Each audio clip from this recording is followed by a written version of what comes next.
Welcome to the African History Network show right here on 910 AM, the Superstation, the Future Radio. Hey, I'm your host, Brother Michael Imhotep. It is Tuesday, February 2nd, 2021, and we are live. Hope everybody's doing well today. Well, it's been a very, very busy day. We have a lot to talk about. I've posted a number of articles on our Facebook fan page, The African History Network, The African History Network. And I posted an article from rollingout.com dealing with Snoop Dogg, okay? Hip hop artist, actor, pitch man, Snoop Dogg. And he in this interview that he did, he talks about why he quit rapping about death and violence. Why he quit rapping about death and violence. And it happened after he was acquitted of murder charges. Okay, so we're going to talk about that, and this deals with negative corporate controlled hip hop. This deals with the power of the media and the messages in the music, a number of different things that you've heard me talk about before. So we'll talk about that story. And then I was reading Black Enterprise. I was on Black Enterprise's website, and they have a really good story about a technology program in prisons. Okay. It's a prison program that teaches inmates how to code. A prison program that teaches inmates how to code, teaches them computer coding so they can get a job in technology fields once they are released from prison. And the story originally came from Denver Channel 7, ABC News affiliate in Denver, Colorado. And it actually came out like February 2020, but blackenterprise.com picked up the article because I read the original article as well. So we're going to talk about that also. It's a very good program, it appears. And one of the things they said in the story is that 90% of prisoners are going to be released from prison. Okay. So you want to have programs in place to rehabilitate them and teach them skills, teach them viable skills so they can gain employment when they leave prison. Okay. And this also reduces recidivism. Okay. This also reduces recidivism, which is ex-offenders returning to prison. All right. And I've worked with returning citizens in the past. So, this is something very important. All right. So we'll talk about that story. And then we see that House Democrats filed their brief today in the Senate impeachment trial of former President Donald Trump. The House impeachment managers filed their memorandum today for the Senate impeachment trial of Donald Trump, laying out in the clearest terms yet why they believe Trump committed impeachable offenses and must be barred from running for federal office again. Okay. And in their impeachment brief, they said that it's unmistakable that Trump was responsible for the Capitol riot. Trump's lawyers say that the coming trial is now, and we know that Trump's lawyers are saying that the impeachment trial is unconstitutional and that his remarks at a rally before the Capitol riot were protected by freedom of speech, which doesn't make sense because you can't incite violence. They know that. That's the best they can do. You can't incite violence. They know that. Okay. But we'll discuss that as well.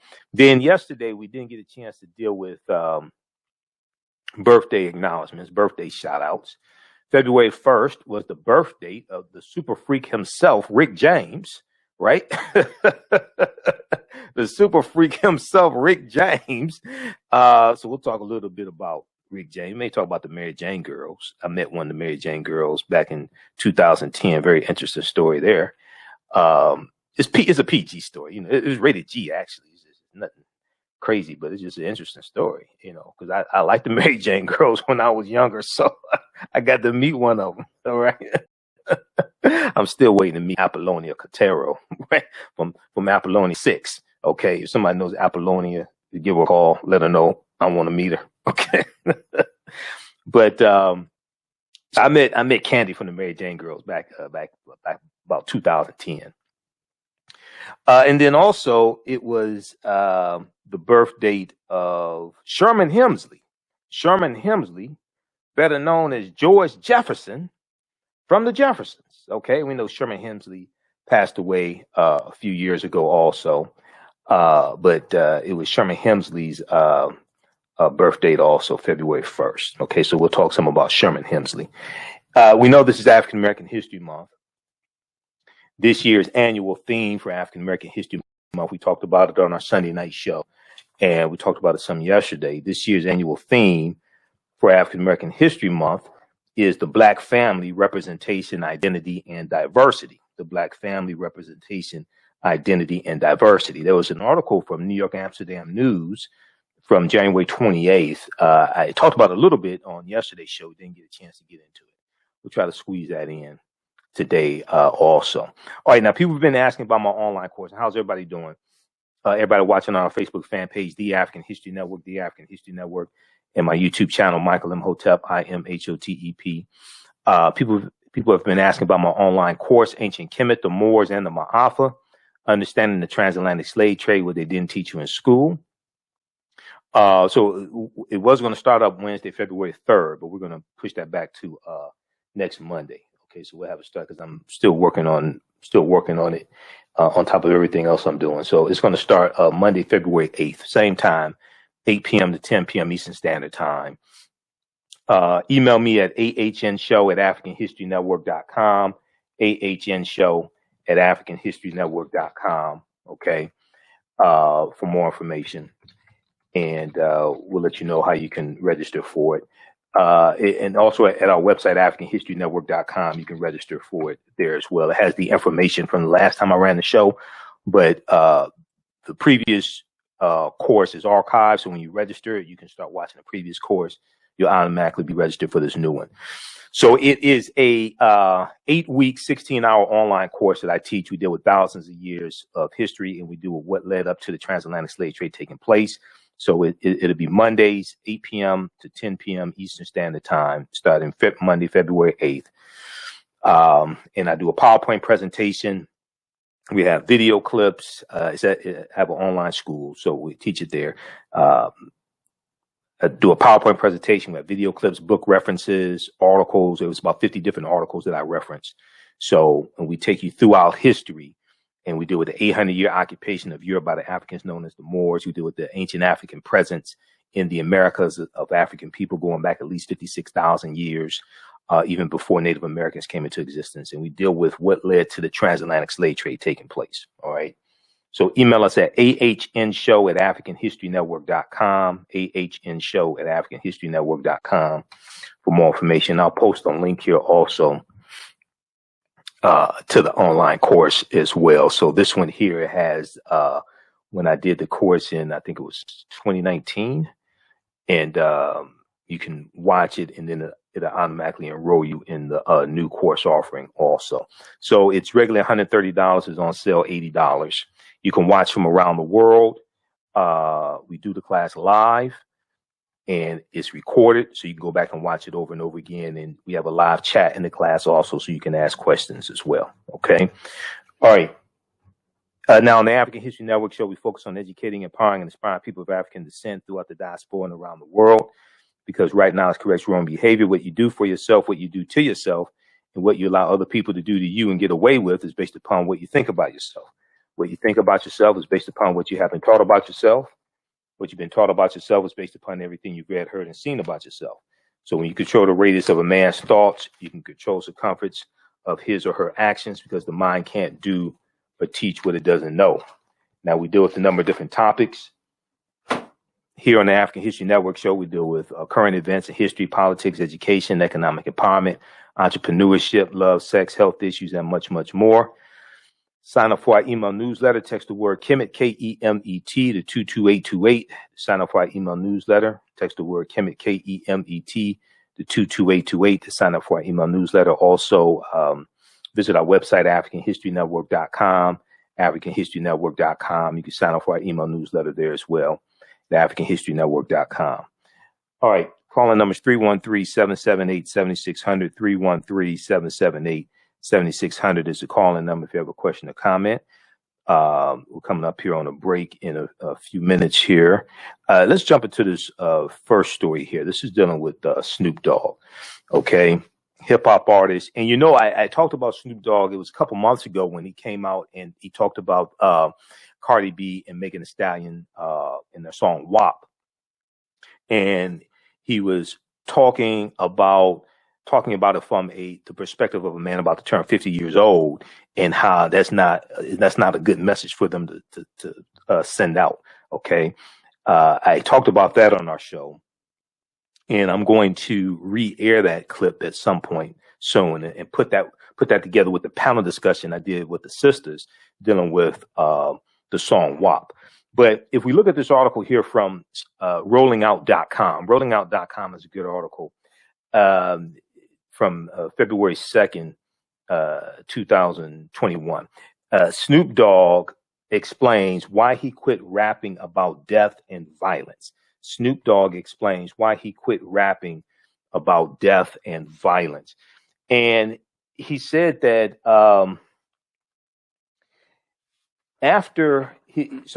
despite the fact that his career and brand name have survived the ravages of time, like few others ever in the rap industry, Snoop Dogg no longer subscribes to the violent lyrical content. Lyrical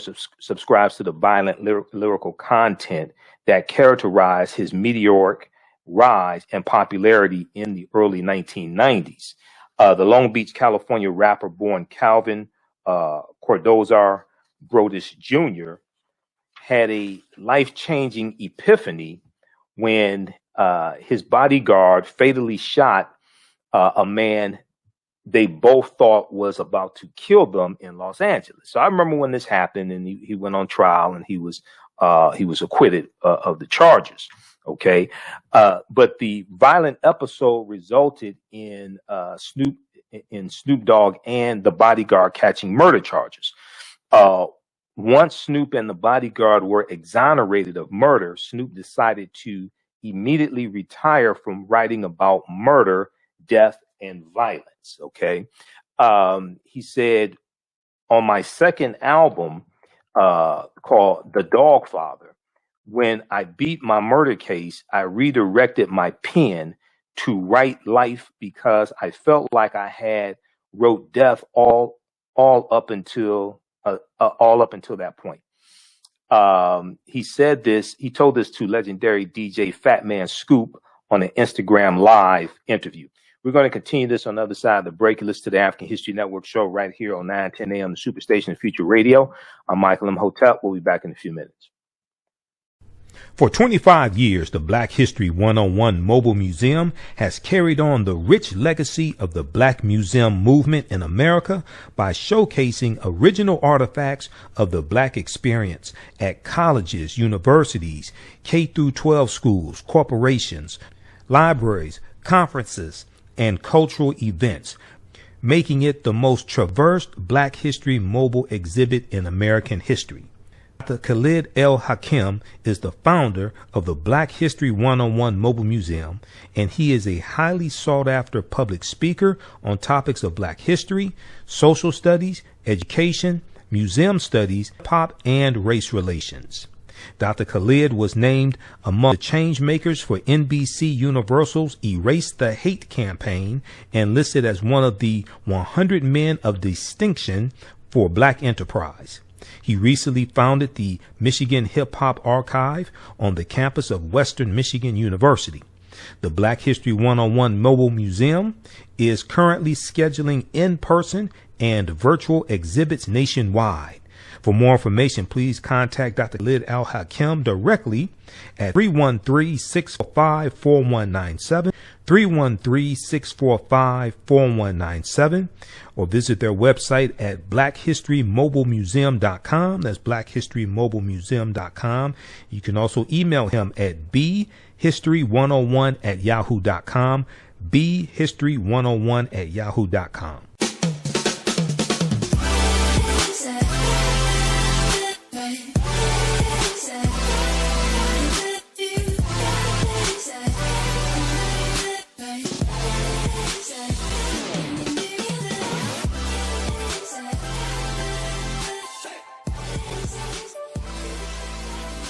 Visit 4glossygirls.com. That's the number 4glossygirls.com, and follow them on Instagram at 4glossygirls.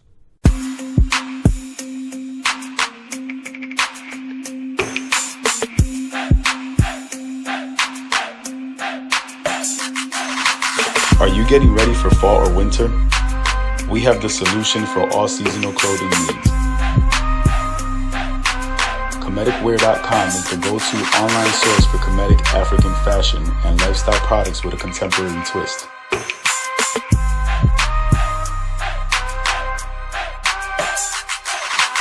We're committed to offering unique styles reflecting our African heritage.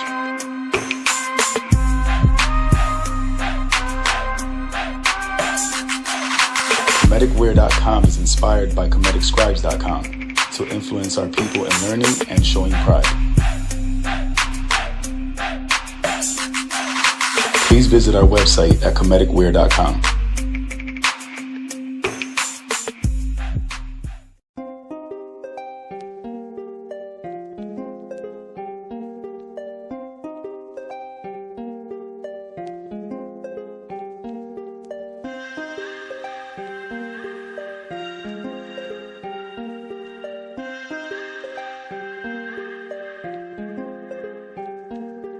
Black Bees products are a collection of natural, organic, personal care products with an appreciation of nature and bees. Our philosophy is without bees, we have nothing. We are honoring our Nile Valley ancestors who understood the importance of bees. Black Bees created a high-quality, natural, organic personal care line that would be affordable to everyone. We hope you try and enjoy our Black Bees products line and come back and visit us at blackbeesproducts.com. Welcome back to the African History Network show right here on 910 AM, the Superstation of Future Radio. I'm your host, Brother Michael Imhotep. It is Tuesday, February 2nd, 2021, and we are live. Calling numbers 313-778-7600. 313-778-7600 is the calling number if you have a question or comment. Okay, so right before the break, we were talking about this interview that Snoop Dogg did, and this deals with a change in his career and why he stopped rapping about death and violence. So this is from rollingout.com. From February 2nd, 2021. We posted this article earlier today, and a lot of people have been commenting on it. Also, we're broadcasting on our Facebook fan page, The African History Network, The African History Network, and on our YouTube channel, Michael Imhotep, IMHOTEP. So those watching on our social media platforms, please share the broadcast. We're also broadcasting on 910 AM Superstation, WFDF, and their Facebook page, 910 AM Superstation on Facebook as well. Calling numbers 313-778-7600 is the calling number if you have a quick question or comment. Okay, so let's go back to this article here, and I'm pulling up also the one from rollingout.com when he talked about the song WAP as well. He got some backlash for that, but he was on point. He was correct, and we talked about that here on the show. Okay, so Snoop Dogg in an interview with Fat Man Scoop, legendary DJ Fat Man Scoop on Instagram Live, said, on my second album, The Godfather, when I beat my murder case And we'll turn on the screen share also for this as well. Those watching in TV land, you can we'll turn on the screen share as well so you can see this. Let's see here. Flip that over. All right. For some reason, computer's running a little slowly tonight. I just did an update because this is a new laptop, so it just did a computer update about 20 minutes before we came on the air. So he said, on my second album, The Godfather, when I beat my murder case, I redirected my pen to write life because I felt like I had wrote death until that point. He said, when I started writing The Dogfather, I lost fans. When I started writing Dogfather, I lost fans. I lost a lot of homies because they wanted me to keep it gangster after beating the murder case. Okay, nothing like beating the murder case to make you realize this ain't, this really could have gone the wrong direction. I really need to change some things here. Ain't nothing like beating the murder case, looking at possibly life in prison or close to it. I forgot what the charge was, but it's nothing like dealing with 25 years life in prison to make you really rethink some things. Okay, this example of is that phrase when keeping the real goes wrong, keeping the real goes too far, you going too far with the bit. Okay, habitual line stepper or something like that. You with murder charges, and you realize how close you were to going to prison. You realize, you know what? I need to make some changes here. I need to put out a gospel album. I need to make some changes. I know the gospel album came years later, but still, you still did a gospel album, So he said they want me to glamorize and glorify, but I was like, somebody's life was lost. My life was changed. This is a real situation, Snoop said. I have actual remorse. I feel bad. But he said they want, so, and I don't think it's just his homies that want him to glorify death and things like this. I think it's record executives that want him to glorify death also. So he talks about how he lost fans, how he lost homies because they wanted me to keep it gangster after beating the murder case. They wanted me to glamorize and glorify. Okay.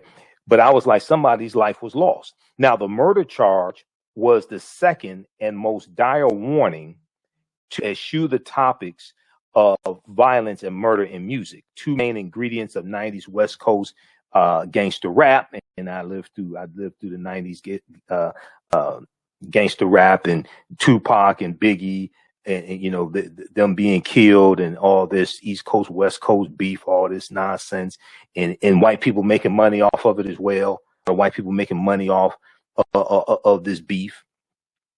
Now flip, so we have these statements from Snoop, and then the article goes on to talk about a changing epiphany was when, let me see, just 1 second here. Okay. So he talks about one day, me and my cousin, Daz Dillinger. Okay, and I remember hip hop artist Daz Dillinger also. He said one day, me and my cousin Daz Dillinger were going to the studio, and I had a song in my head called Dave. He said this to Fat Man Scoop. Okay, DAVE, death after visualizing eternity. DAVE, death after visualizing eternity. Let me see, which one is it here? Okay, so he says, so I wanted to write a song about someone that died and came back. Okay, I wanted to write a song about someone who died and came back. At the time, I was gang banging and all kind of stuff, sugar, honey, iced tea. Okay. So my pen made me write Murder Was the Case. Okay. I remember that song also. Murder Was the Case they gave me, which was the story of a gangbanger that got shot and on his deathbed made a deal to get his life back. But he crossed God and he ended up losing at the end. Okay. Ironically, not long after Snoop began writing on his sophomore album, the two towering pillars of rap, Tupac Shakur and Christopher Notorious B.I.G. Wallace, Notorious B.I.G. Chris Wallace, were gunned down within 6 months of each other. Both icons frequently rapped about dying and violence. Furthermore, Biggie Smalls, Notorious B.I.G., only 2 albums were eerily titled Ready to Die and Life After Death. Not long after Tupac and Biggie were murdered, Dr. Dre made his tumultuous break from Death Row Records, and Snoop also hit the exit ramp, signing with Master P's No Limit label, and Snoop never looked back. Watch the No Limit Chronicles on BET. Watch the No Limit Chronicles, because in the No Limit Chronicles, number one, it deals with how Master P built this empire, No Limit Records, okay, and which was phenomenal. He's a really, really good businessman, Master P.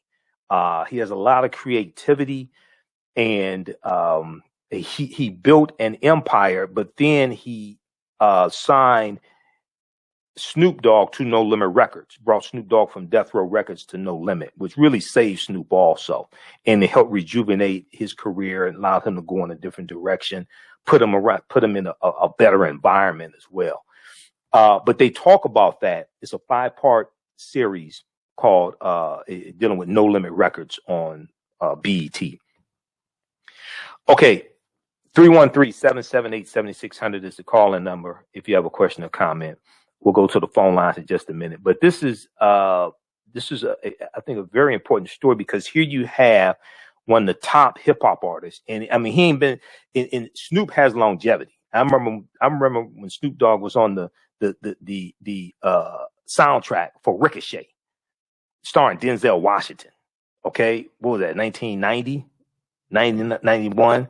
Okay, so I remember when he first came out. So for him to really talk about this and this transformation and how this really impacted him is, I think, really, really important.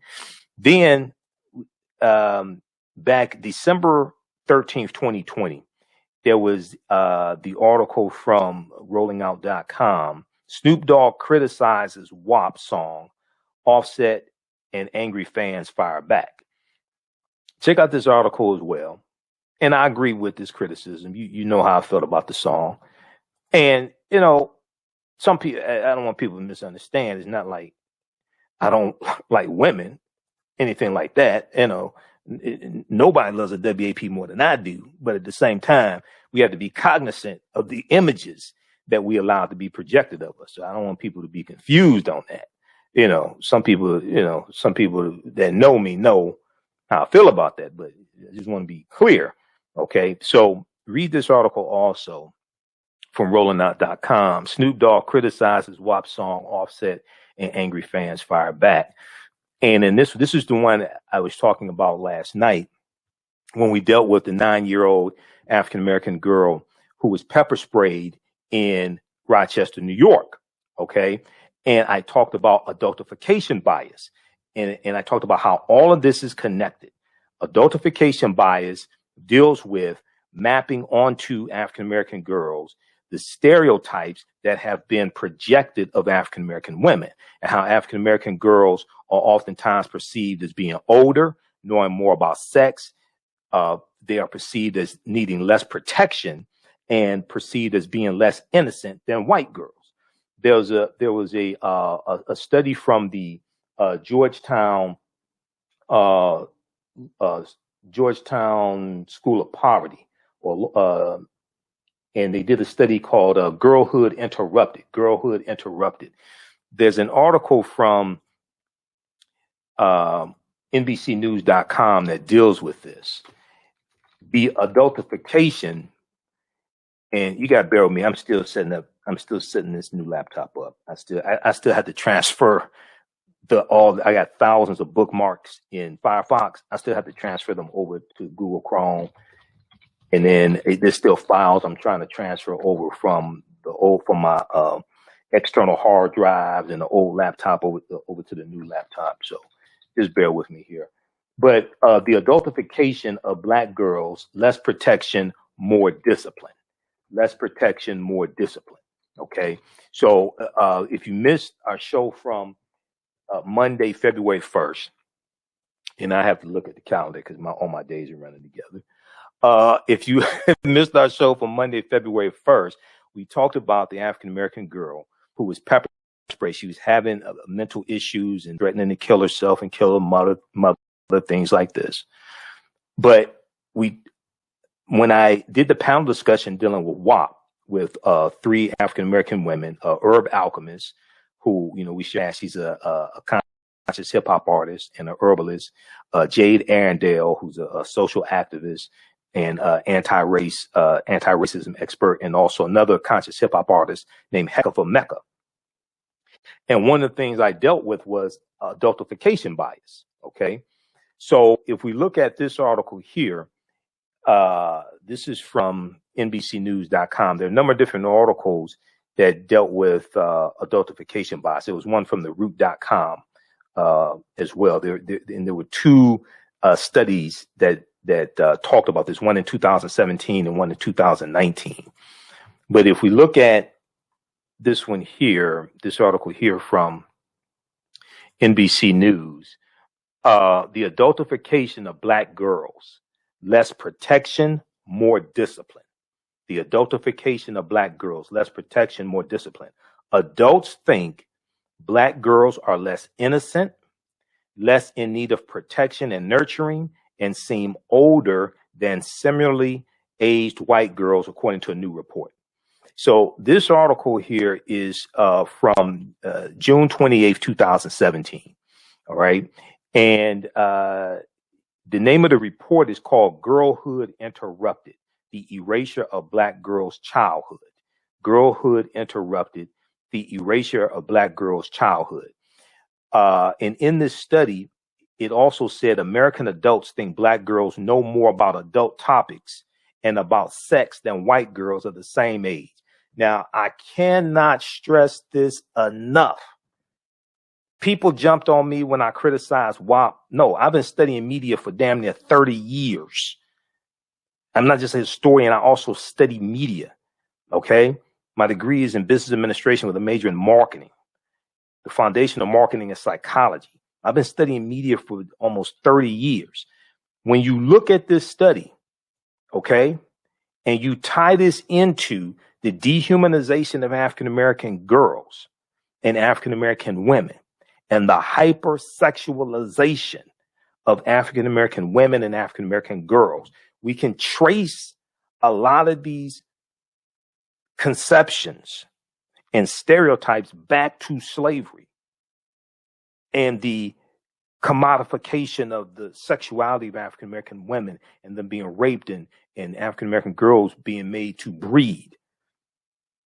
When you check out this study here called Girlhood Interrupted: The Erasure of Black Girls' Childhood.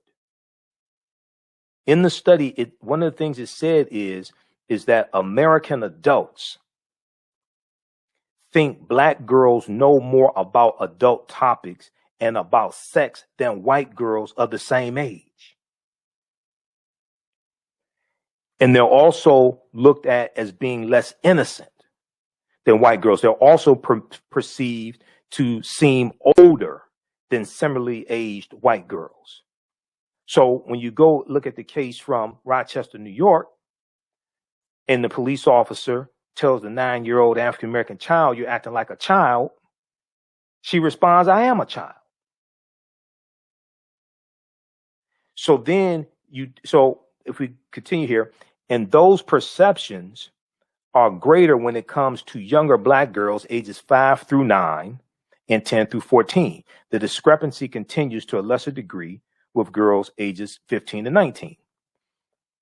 This new evidence of what we call the adultification of black girls may help explain why black girls in America are disciplined much more often and more severely than white girls across our schools and in our juvenile justice system, said Rebecca Epstein, lead author of the report and executive director of the Center on Poverty and Inequality at the Georgetown University Law Center.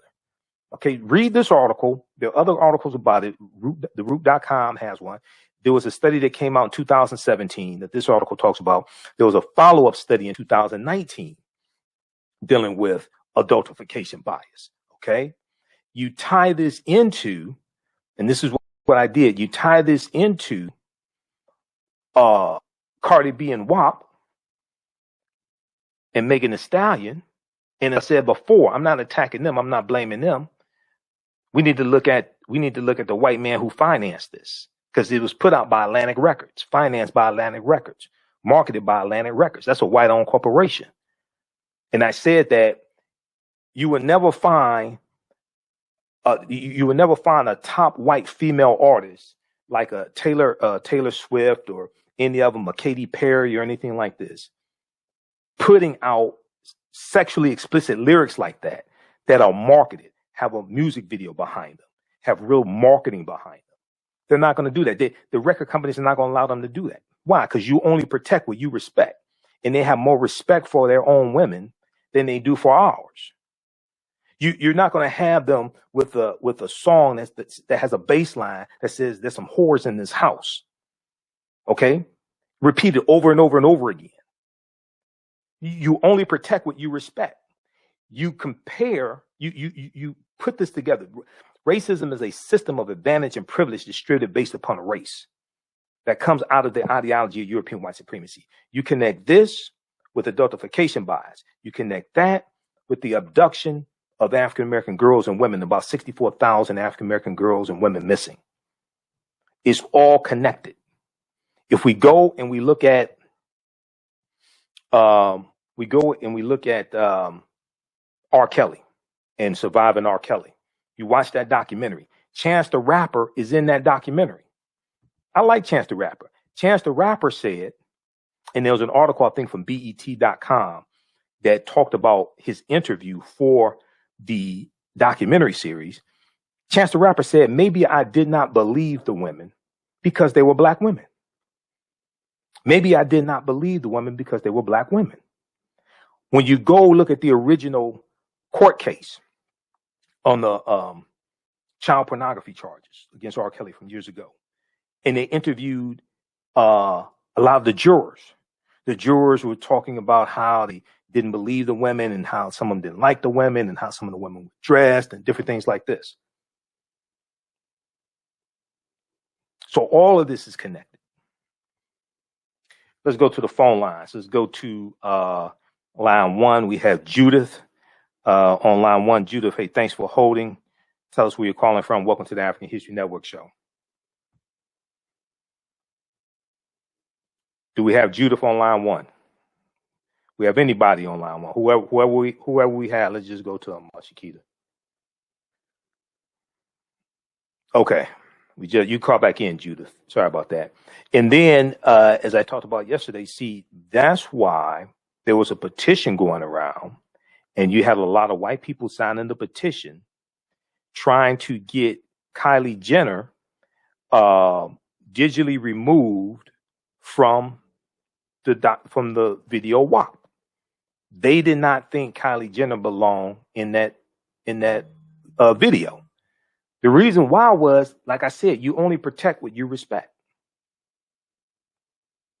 They thought too highly of Kylie Jenner for her to be in that video. You let those Negroes do that. That's for them. You don't need to be in that video. We need to rescue you. We need to rescue you digitally out of that video, out of that horror show. Once again, I'm not attacking Cardi B or Megan Thee Stallion. They're being used. But I know the executives at Atlantic Records know better. The reason why I know better is because they would never let a white woman do that. They would never let a top white female artist do that. That's because they know better. All right, let's go to the next story here. So check out these articles here. Snoop Dogg explains why he quit rapping about death and violence. And I've seen an evolution of Snoop Dogg over the years. I've seen the evolution in him. So that's good. Now I don't know if he does, maybe he does. I hope he mentors younger hip hop artists so they don't make the same mistakes and put all this garbage out here and violence and things like this. Okay? Because we're the ones they're experimenting on with the music. See, it's one thing for you to go through something and you evolve, but you don't have access to millions of people, and you can't disseminate messages that influence the way people think, feel, act, and ultimately behave.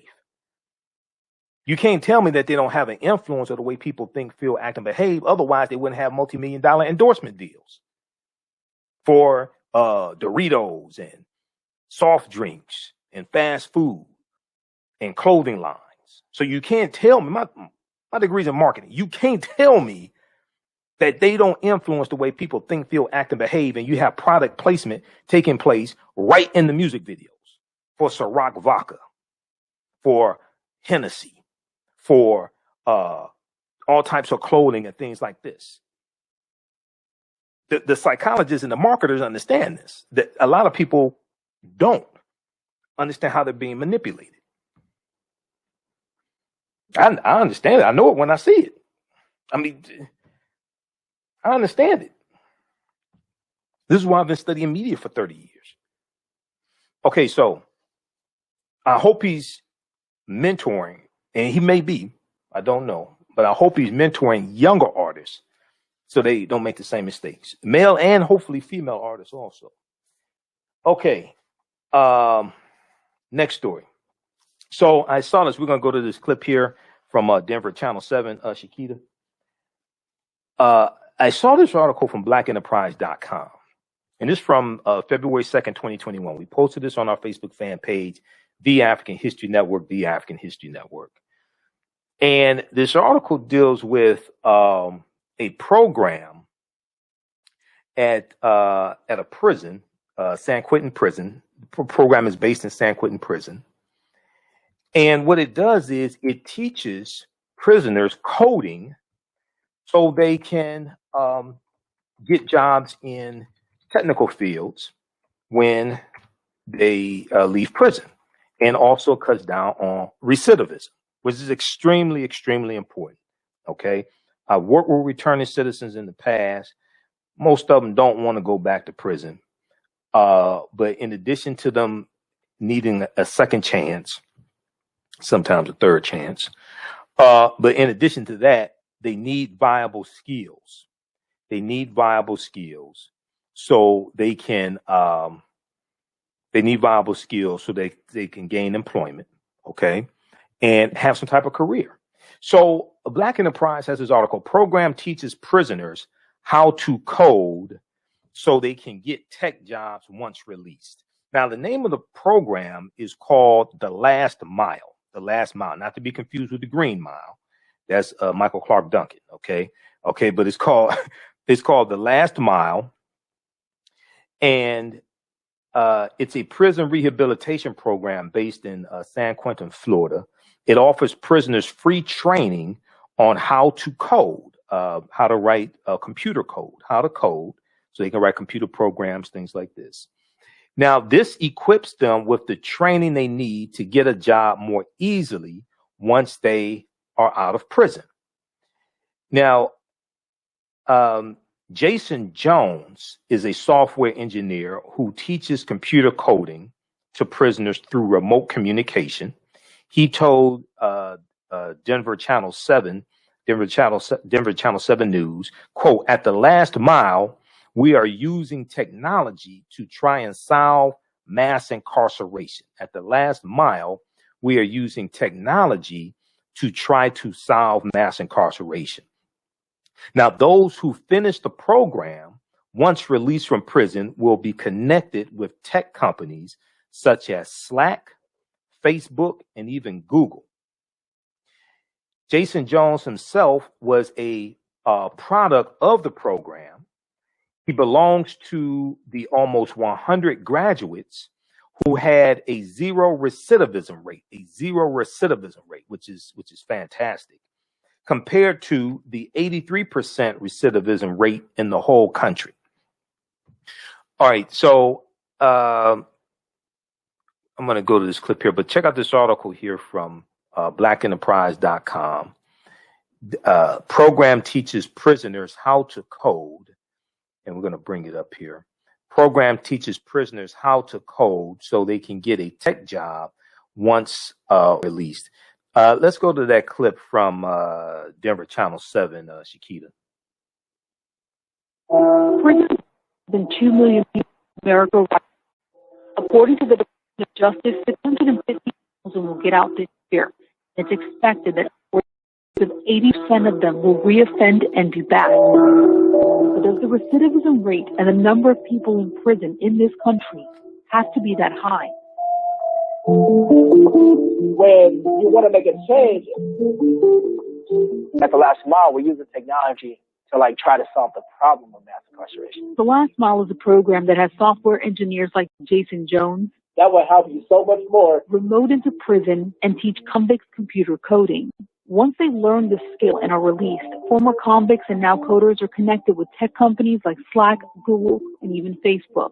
You're talking about disrupting the status quo of people not normally getting access and opportunity. The Last Mile program is defying the country's 83% recidivism rate. In its 10 years existence, there have been zero recidivism amongst its nearly 100 graduates. ASX is just an extension of JavaScript. Graduates that include Jason Jones. Not only are we driving down the recidivism rate where people get out and don't come back no more, but we also have the ability to go back in the communities and stop people from coming to prison in the first place. What the Last Mile has shown is that change is possible. Beverly Parenti and her husband, Chris Redledge, founded the Last Mile program at one prison in California, and now it's in several across 5 states.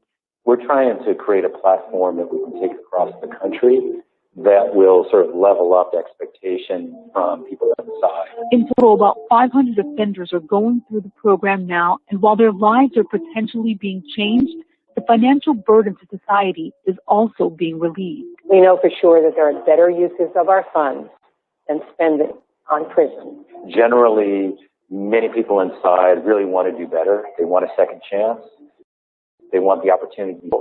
So create that opportunity for them to be successful, because 90% of the people that are incarcerated are going to get out. So the question is, who do you want them to be? I'll see you next Thursday. For The Race, I'm Alicia Nieves. All right, pause it right there, Shakita. Thank you. Okay, so check out this article from blackenterprise.com. Once again, now this sounds like a really, really good program that is producing results also. These are the types of programs that have to be duplicated and replicated across the country. These are the types of programs, okay? Because 90%, in some stats I've seen say 95% of people in prison are going to get out. Now, what are they going to do when they get out of prison?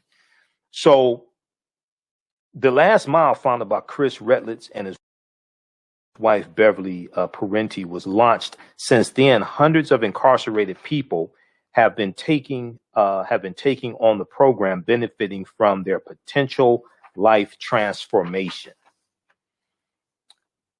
More than that, the Last Mile intends to relieve the financial burden spent on prison.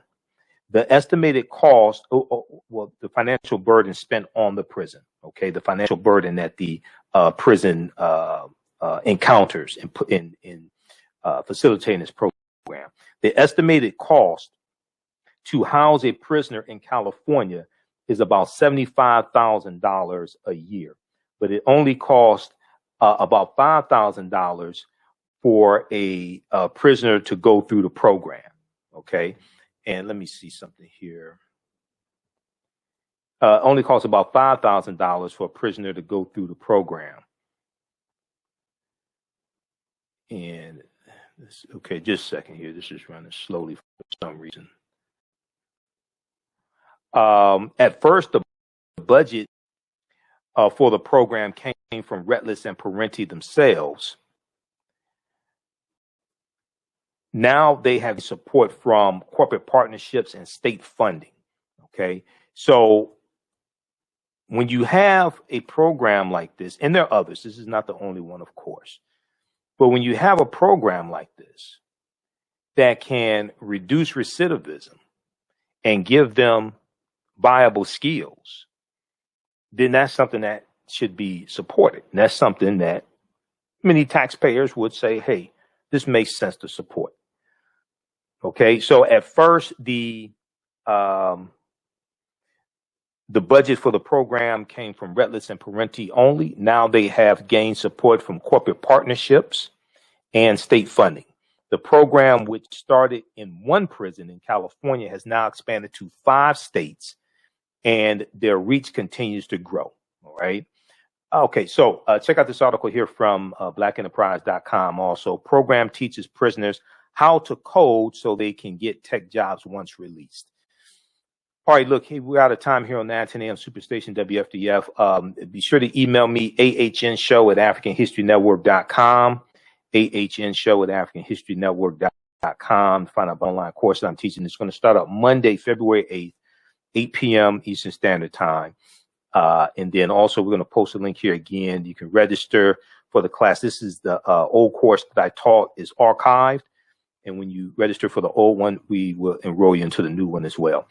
Those watching on our Facebook fan page, The African History Network, and our YouTube channel, Michael Imhotep, keep watching. We're going to keep broadcasting for a little while longer. Remember, right now it's correct wrong behavior. It's not over till we win. Wakanda forever. Stay tuned for Pastor Greg Davis, and we'll talk to you tomorrow night. Peace. Okay, I want to go to this next story, and we're going to post the information from an online course once again here. Let me find that. So everybody share this broadcast on your social media platforms. Invite your friends to tune in also. Follow us on our Facebook fan page, The African History Network, The African History Network, and our YouTube channel, Michael Imhotep, IMHOTEP.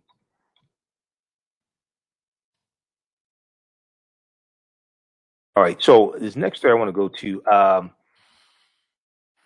do some birthday acknowledgments because I didn't get a chance to do it yesterday. We talked about Sarah Rector yesterday. Rich's African-American girl in 1913, and her parents were former slaves to Creek Indians.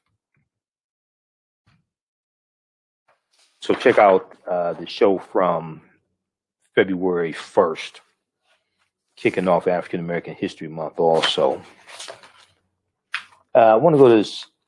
We'll do some birthday acknowledgments, and then we'll get to the Trump impeachment. The Trump impeachment managers, the House impeachment managers filed their memorandum for the Senate trial starting up the week of February 8th. So that's going to start up next week. So we didn't get a chance to do birthday acknowledgments yesterday. February 1st was the birthday of Sherman Hemsley, Rick James and Sherman Hemsley. Okay. Now, many people remember Sherman Hemsley as George Jefferson, right? From the Jeffersons. And then also Deacon Fry on the TV show Amen. So Sherman Hemsley portrays George Jefferson on the CBS television series, first on All in the Family, and then on the Jeffersons. He also portrayed Deacon Ernest Fry on the NBC series Amen, and B.P. Richfield on the ABC series Dinosaurs, the cartoon. Okay, he did the voice of the character. For his work on the Jeffersons, Sherman Hemsley was nominated for a Golden Globe Award and an Emmy Award. He won an NAACP Image Award also. That was some information from the National R&B Music Society. So he was born February 1st, 1938. February 1st, 1938. He died July 24th, 2012. Okay, Sherman Hemsley. And let me see. Can we pull this up here?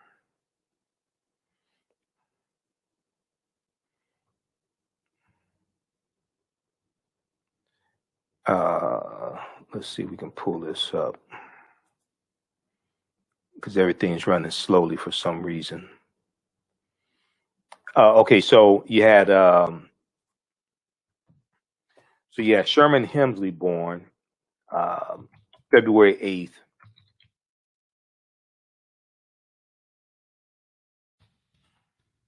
February 1st, 1938.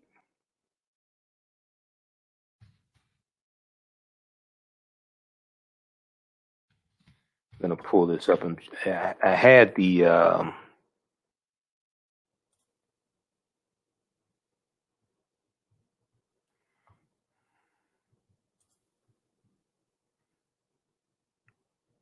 okay, I'm going to pull this up from National R&B Music Society, Inc.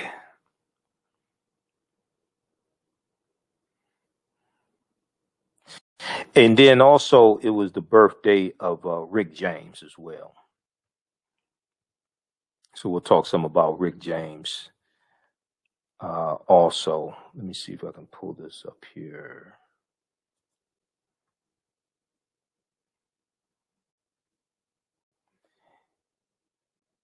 While that's coming up,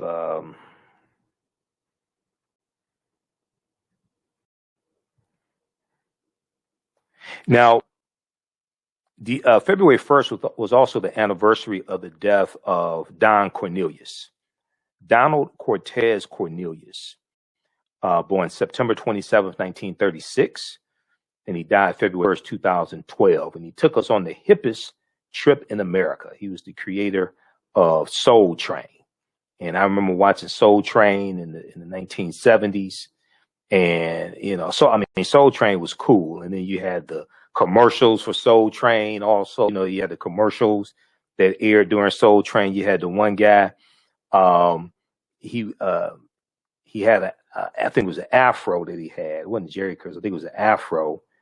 And his afro was messed up, and he was looking in the mirror, and Frederick Douglass was looking back, and I'm talking to him, telling him what he needs to do to fix his afro or something like that, the products he needs or something like that, right?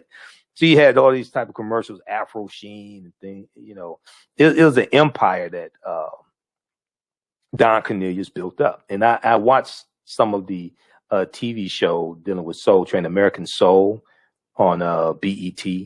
I've watched some of that. I know a lot of it is fictitious, but I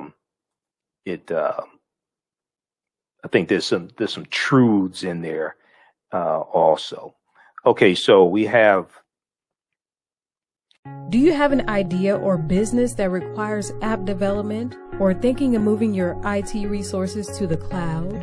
We have post-paid and profit-sharing plans for unique ideas or profitable businesses.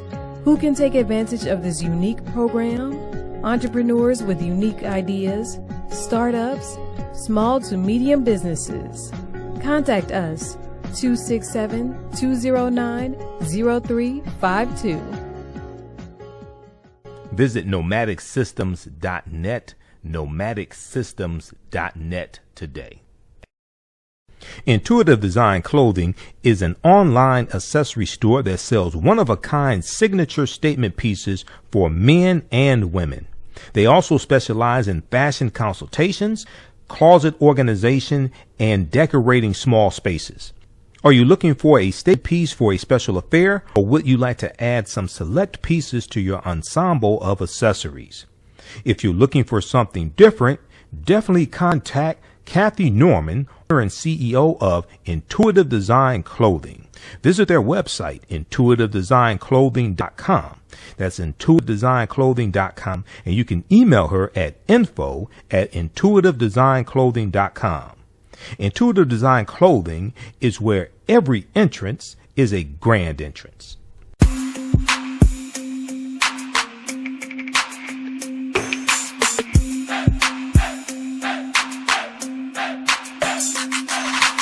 Are you getting ready for fall or winter? We have the solution for all seasonal clothing needs. CometicWear.com is the go-to online source for Kemetic African fashion and lifestyle products with a contemporary twist.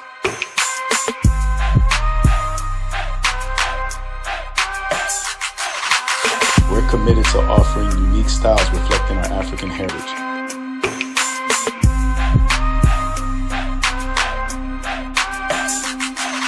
CometicWear.com is inspired by CometicScribes.com to influence our people in learning and showing pride. Please visit our website at CometicWear.com.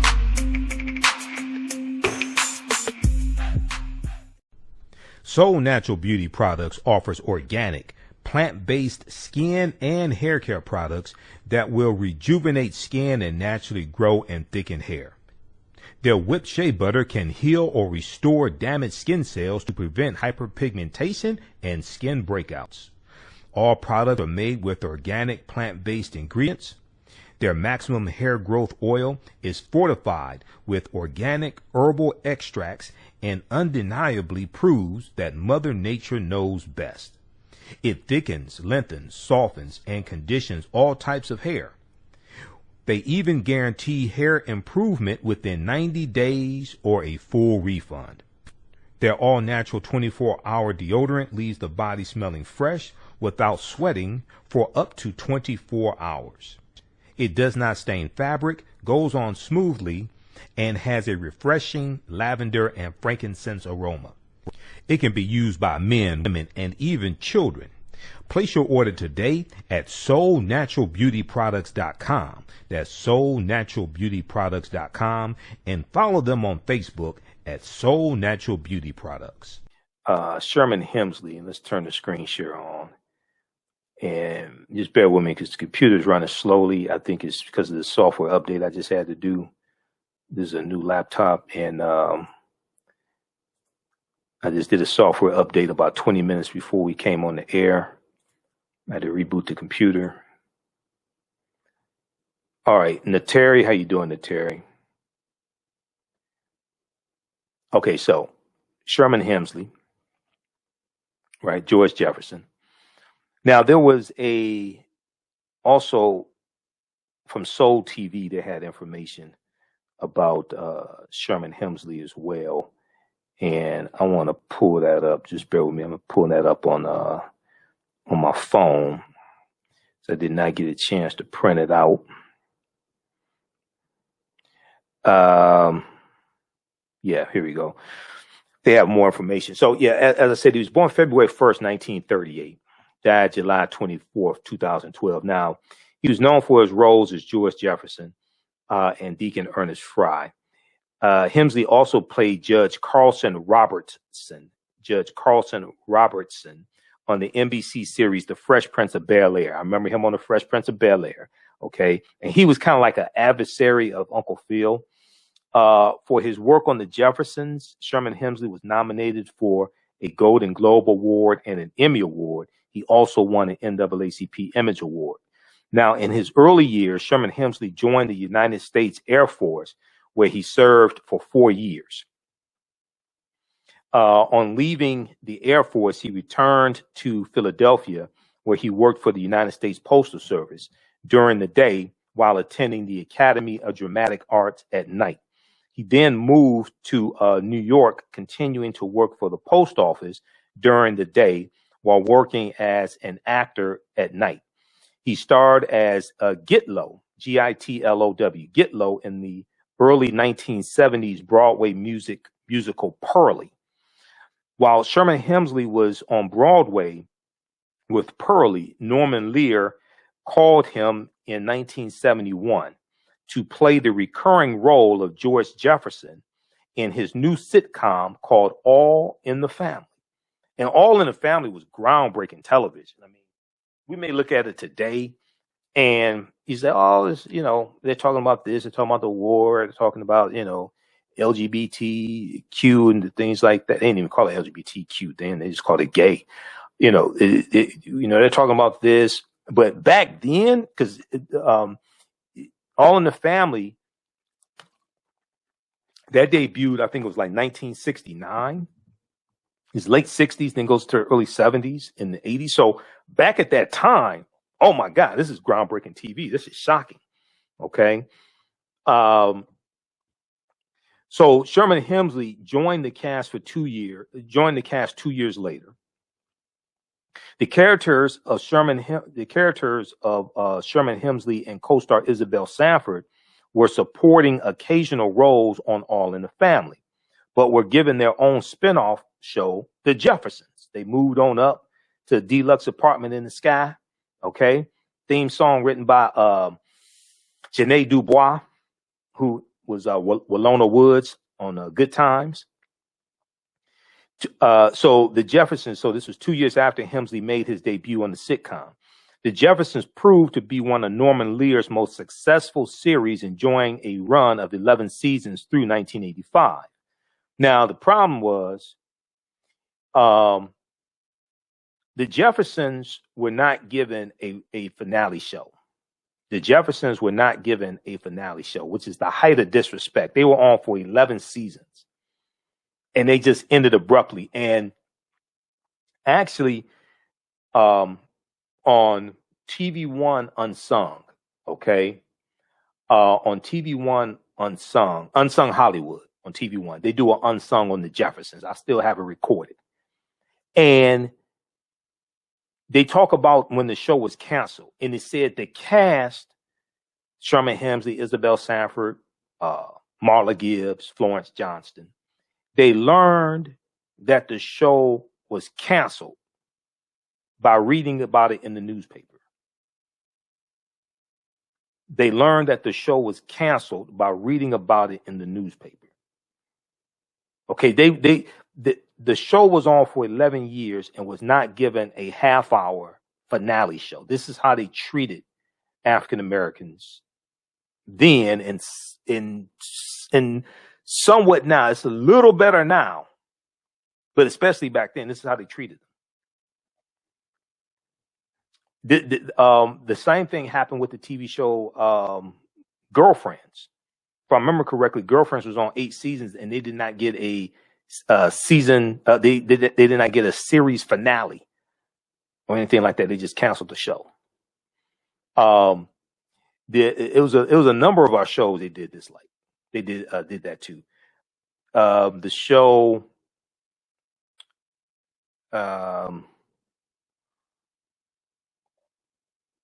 The show All of Us with Lisa Ray and Dwayne. He was married to Tisha Campbell Martin. Dwayne Martin. Okay. That show did not get a series finale. The show Half and Half with Essence Atkins and Thelma Hopkins. Okay. That show, that did not get that was on 4 or 5 seasons, something like that. That did not get a series finale. They have there's a habit of just cutting off our shows just like that. No series finale. Just cut them off and then say next. It's gotten a little better now, but it still exists now. So the Jeffersons were on for 11 seasons and no series finale. Now, also, it was the birth date of February 1st was also the birth date of Garrett Morris. Okay. Garrett Morris. And Garrett Morris was on the first season of Saturday Night Live. Okay. He's part of that original cast. He's part of that original cast. He was also in the movie Cooley High. Remember him in Cooley High? He was a teacher. Remember the teacher smoking weed in the remember the teacher smoking weed in the bathroom in Cooley High, right? And let's see, let's pull this up here.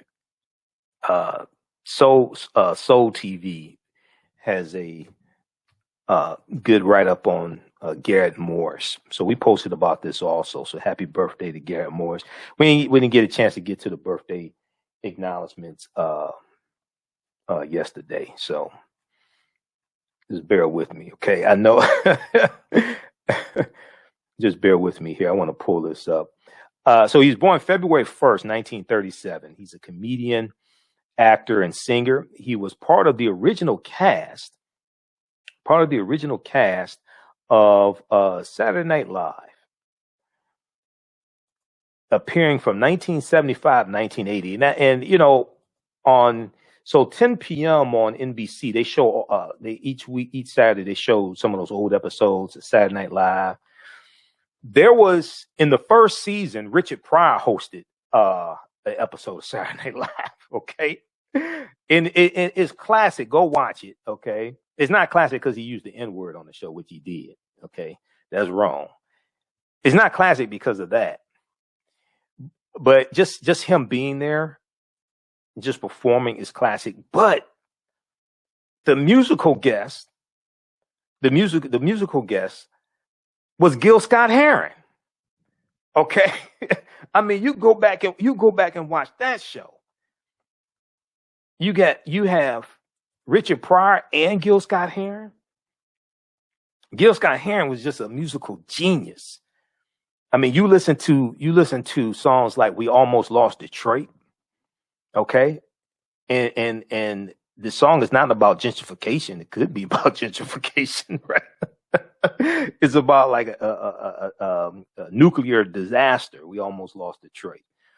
But you write he has songs like we almost lost Detroit, The Bottle, and his classic, which was not his most successful commercial song. The Bottle was his most successful commercial song, but he's known for The Revolution Will Not Be Televised. Okay. Which was it's very popular, but his most successful commercial song was The Bottle. Okay. All right. Let's turn. Okay. So Garrett Morris. So Garrett Morris was born February 1st, 1937. And we also know him as Uncle Junior on the Jamie Foxx show. Not like the Jamie Foxx show. Jamie was kind of silly. He got more mature as the seasons went on. I like Fancy on the show, right? Garcelle Beauvais. I mean, who wouldn't like Fancy, Well, I guess if you don't like black women, you wouldn't like Fancy, but that's another show. So he's also known as Uncle Junior on the sitcom The Jamie Foxx Show, which aired from 1996 to 2001. Garrett Morris had a starring role as Earl Washington on the CBS sitcom Two Broke Girls from 2011 to 2017. He was also known for his role in the sitcom Martin as the sitcom Martin starring Martin Lawrence as Stan Winters from 1992 to 1995. And as Mr. Mason in the classic movie Cooley High. Yep. Yeah. He was on the TV show Martin, and he was in Cooley High. He was a teacher in Cooley High also. And that's a classic movie. And the TV show, What's Happening, was inspired by the movie Cooley High. Okay. Because in the movie Cooley High, Glenn Thurman, and he just celebrated his birthday a few days ago. He played the role of Preach, and Preach wanted to be a writer. Okay. And then in What's Happening, Roger Thomas wants to be a writer also. When you research What's Happening, it's loosely based. It's inspired by Cooley High. If we look at, let me see. And Eric Monti was one of the forces behind Cooley High. He was one of the forces behind What's Happening. And then also, I'm looking up Eric Monti here on Wikipedia. Cooley High also inspired the CBS television show The White Shadow. But Eric Monti is, he was the co-creator of Good Times. Eric Monti and Mike Evans. That's why you see their names in the credits. Let me see here. And then let's see, Eric. Let me look at his IMDb. Let me look at his biography, because Kenneth Williams, most popularly known by his stage name Eric Monti, was born and raised in the economically impoverished Cabrini Green housing project in Chicago.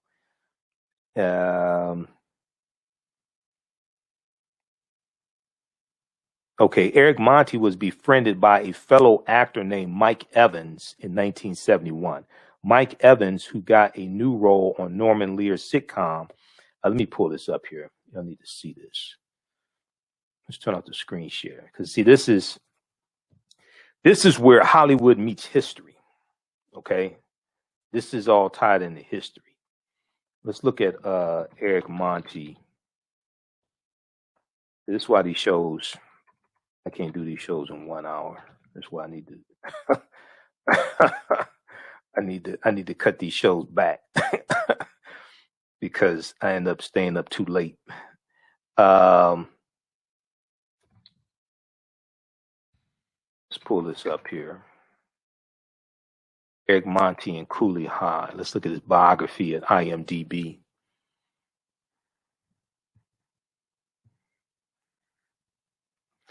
All right. Let's blow this up here. There's a lot of history when you study the TV show Good Times, and you study Eric Monti and Mike Evans and Norman Lear and the Jeffersons, all this stuff. There's so much history here. All right.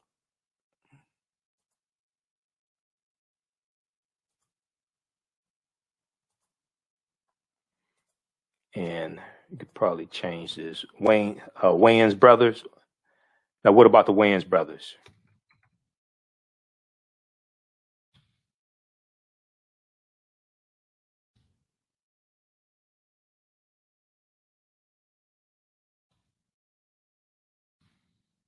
Let me type this caption.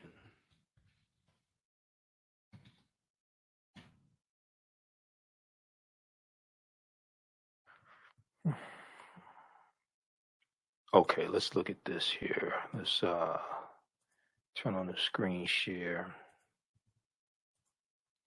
So do you all like it when I show you these articles and all this stuff and show you what I'm talking about?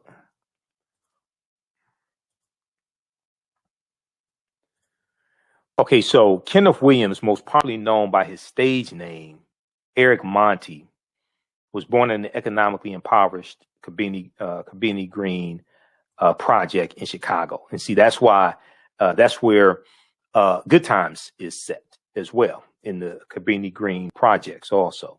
Now, Eric Monti was befriended by a fellow actor named Mike Evans in 1971.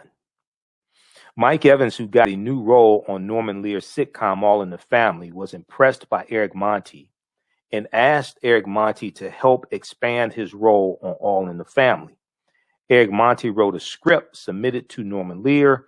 Lear was impressed and hired Eric Monti as a writer on the show. Eric Monti pitched an idea to Norman Lear of an entrepreneurial African-American Black man named George Jefferson to be added to All in the Family. Subsequently, the characters George and Louise Jefferson premiered on Norman Lear's show All in the Family. George Jefferson was an African-American who owned a chain of dry cleaning stores, 7 locations, one near you, right? It doesn't say that. I just know that from the Jeffersons. And lived next door to the bigoted Archie Bunker. In 1974, Eric Monti collaborated with Mike Evans and created the show Good Times, where Norman Lear acted as executive producer. Good Times tackled social issues such as income inequality, drugs, gang violence, discrimination, and genuinely gave an outlook into the struggles African Americans faced.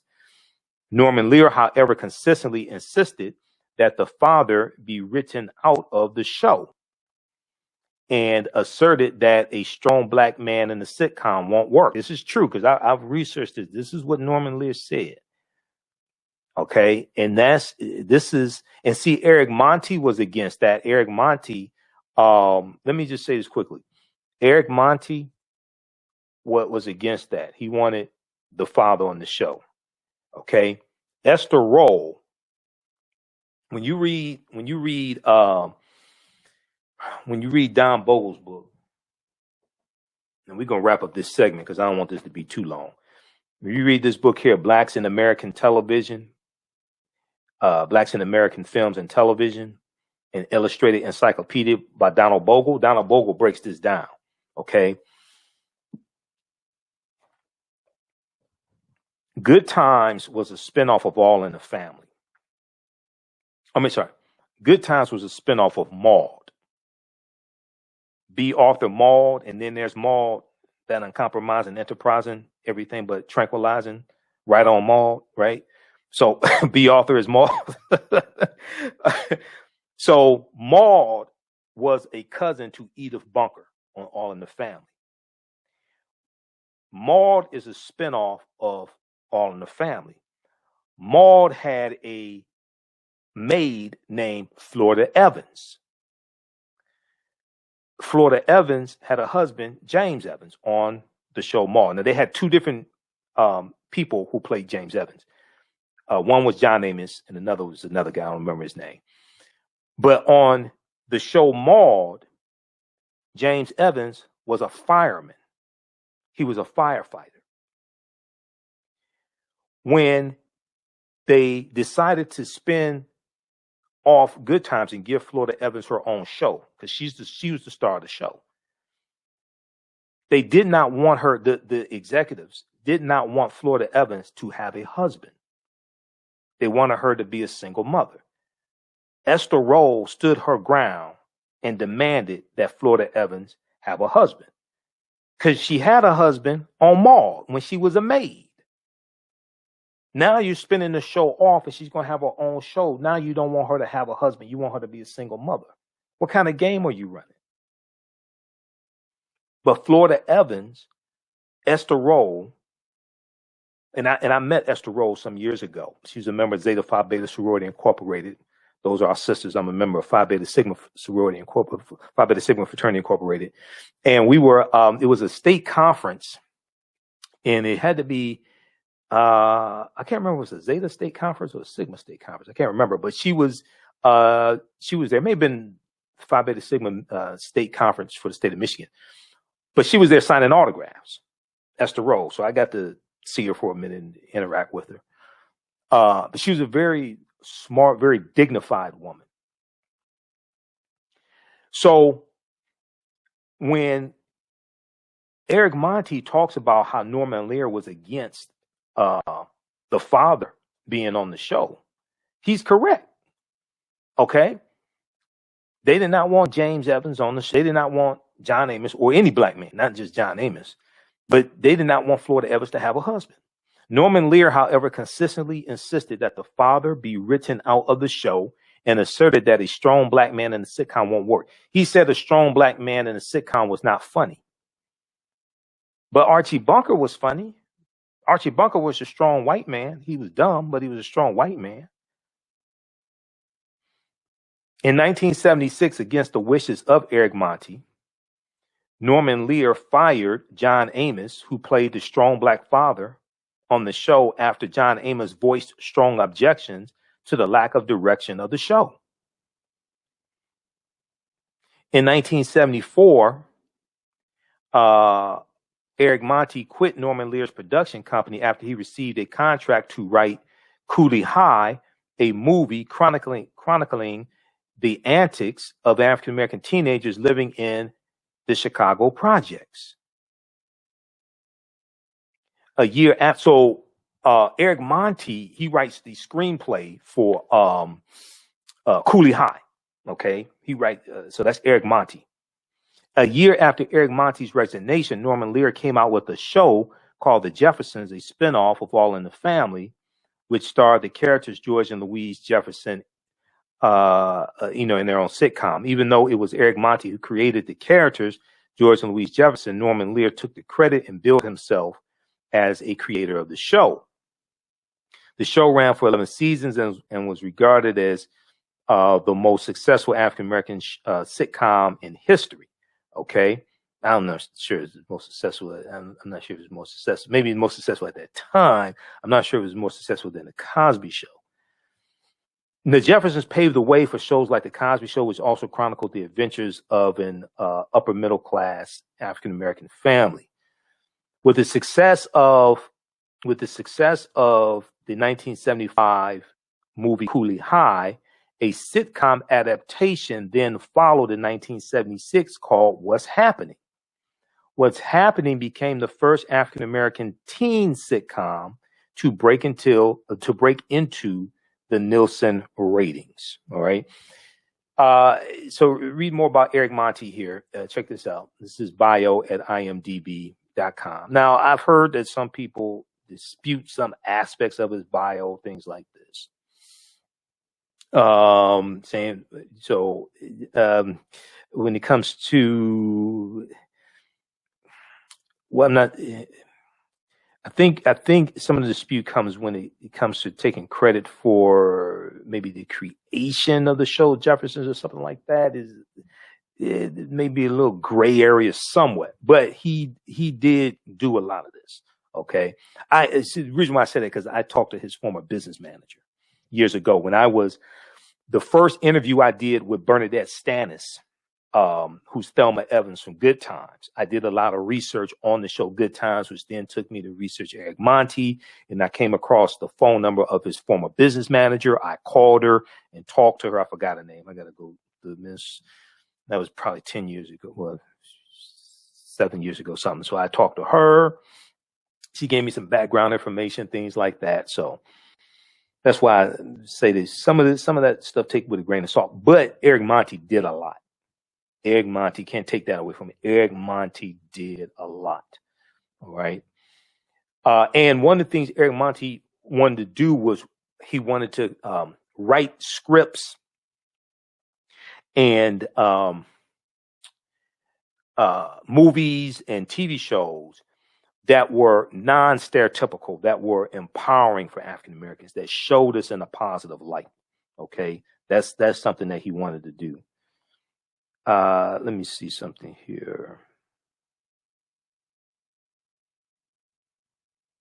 Okay, so we have that also, and then Garrett Morris. How's everybody doing?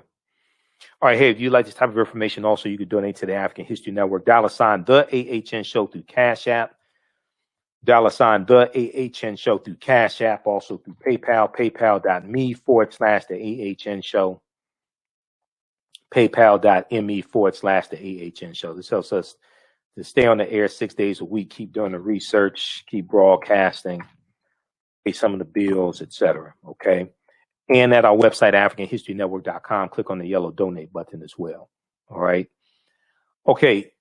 Now, February 1st was also the birth date of the number one super freak himself, legendary Rick James. Okay. So, and I remember when the song Super Freak came out back in, like, it was 1980, something like that. Oh my God.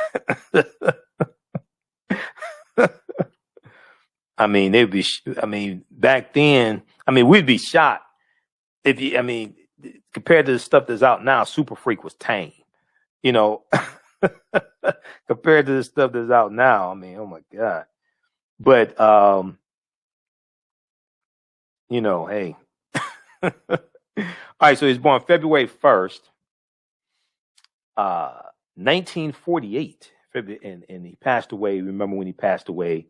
August 6, 2004. Okay, and let me post this here.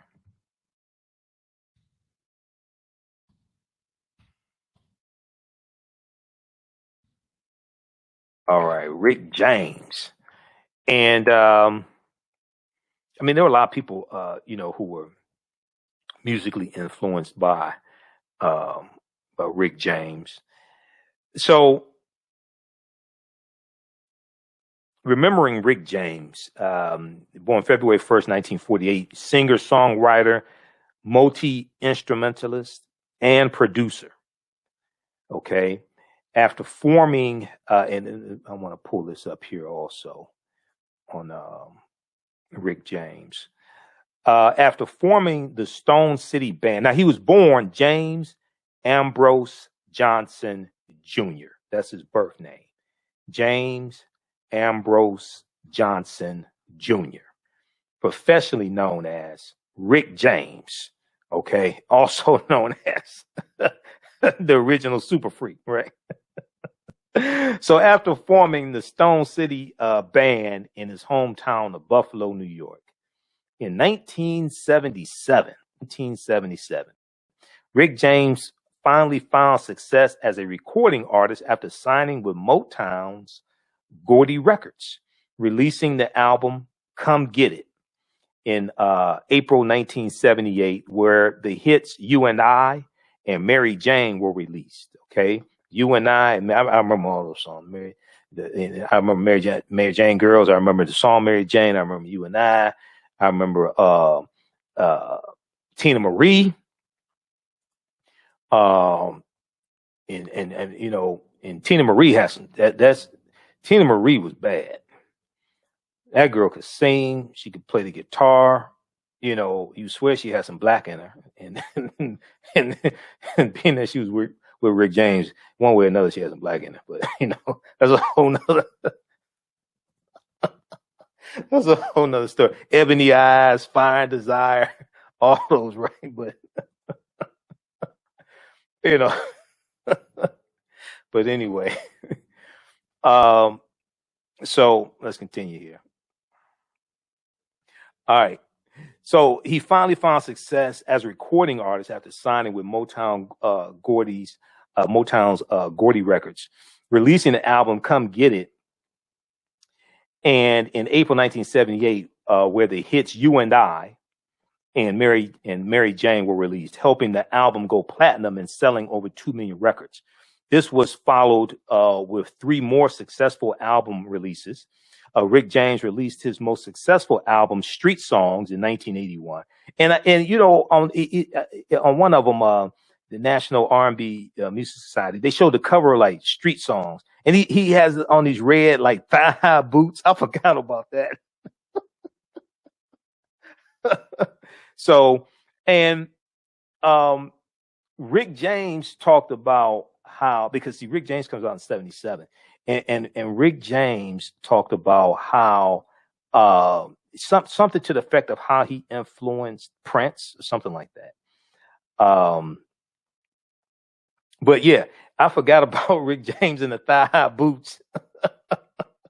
But I remember all these albums. I remember Bustin' Out, or Bustin' Loose, and then Street Songs, all of this. I remember the Stone City Band. So this was followed with 3 more successful album releases. Rick James released his most successful album, Street Songs, in 1981, which included career-defining hits such as Give It to Me, Baby. I remember that, Give It to Me. And Super Freak. All right. Who could forget Super Freak? And Hammer is going to sample Super Freak with You Can't Touch This. So the latter song, Super Freak, becoming his most crossover single, mixing elements of funk, disco, rock, and new wave. And how many of y'all remember Solid Gold? You remember the TV show Solid Gold with Marilyn McCoo? This is from like the 70s and 80s, right? Solid Gold. And I think they had Rick James performing on there. I know they would have like the Solid Gold dancers and they're performing different songs. I think Rick James was on there. I remember on Solid Gold, Prince performed one time. He performed Little Red Corvette, and they showed that about 150 million times, that performance of Prince doing Little Red Corvette. But you have Marilyn McCoo, and I think Dionne Warwick was on, I think she was a co-host or something like that on Solid Gold for a while. But I remember Marilyn McCoo. Okay, this is a whole like another generation because you all remember Marilyn McCoo and Billy Davis and the Fifth Dimensions. Okay, Dionne Warwick and but Solid Gold is something you don't hear about, nowadays. It's like how many of you all remember Solid Gold? Okay, yeah, she was on Solid Gold also. I'm looking this up here. Because, yeah, she was a host on Solid Gold for a period of time, Dionne Warwick. All right, let's continue. Okay, so Super Freak was his biggest crossover single, mixing elements of funk, disco, rock, and new wave. Rick James was also known for his soulful ballads such as Fire and Desire and Ebony Eyes.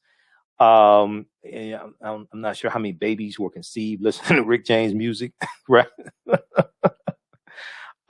In addition, Rick James also had a successful career as a songwriter and producer for other artists, including Tina Marie, the Mary Jane Girls, the Temptations, Eddie Murphy, and Smokey Robinson. Okay, now, how many of y'all remember Eddie Murphy, My Girl Wants to Party All the Time? Because Rick James is in the video. I think Rick James is in that video. But I remember reading in Black Beat magazine and Black Beat magazine and Right On magazine. Okay, this from like the 80s. All right, y'all remember Black Beat and Right On, and they used to have Michael Jackson on the cover. But I remember reading in Black Beat and Right On magazine that Eddie Murphy was going to come out with an album.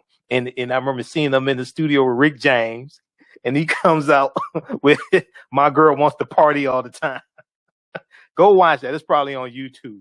It's a hilarious song. But then he came out with a song after that. Okay, so My Girl Wants to Party All the Time was a pretty big hit for Eddie Murphy. All right. And Eddie Murphy still does music. He plays guitar. He performs like reggae music. His follow-up song to My Girl Wants to Party All the Time, it was called Put Your Mouth on Me. Okay. Go research that one also. But I remember seeing I remember seeing the videos for that. Okay.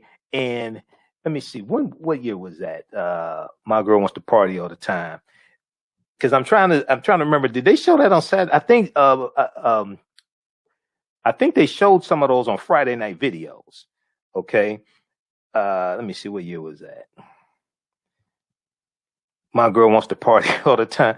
Because Friday night video showed all those videos on NBC. It came on 11:30 p.m.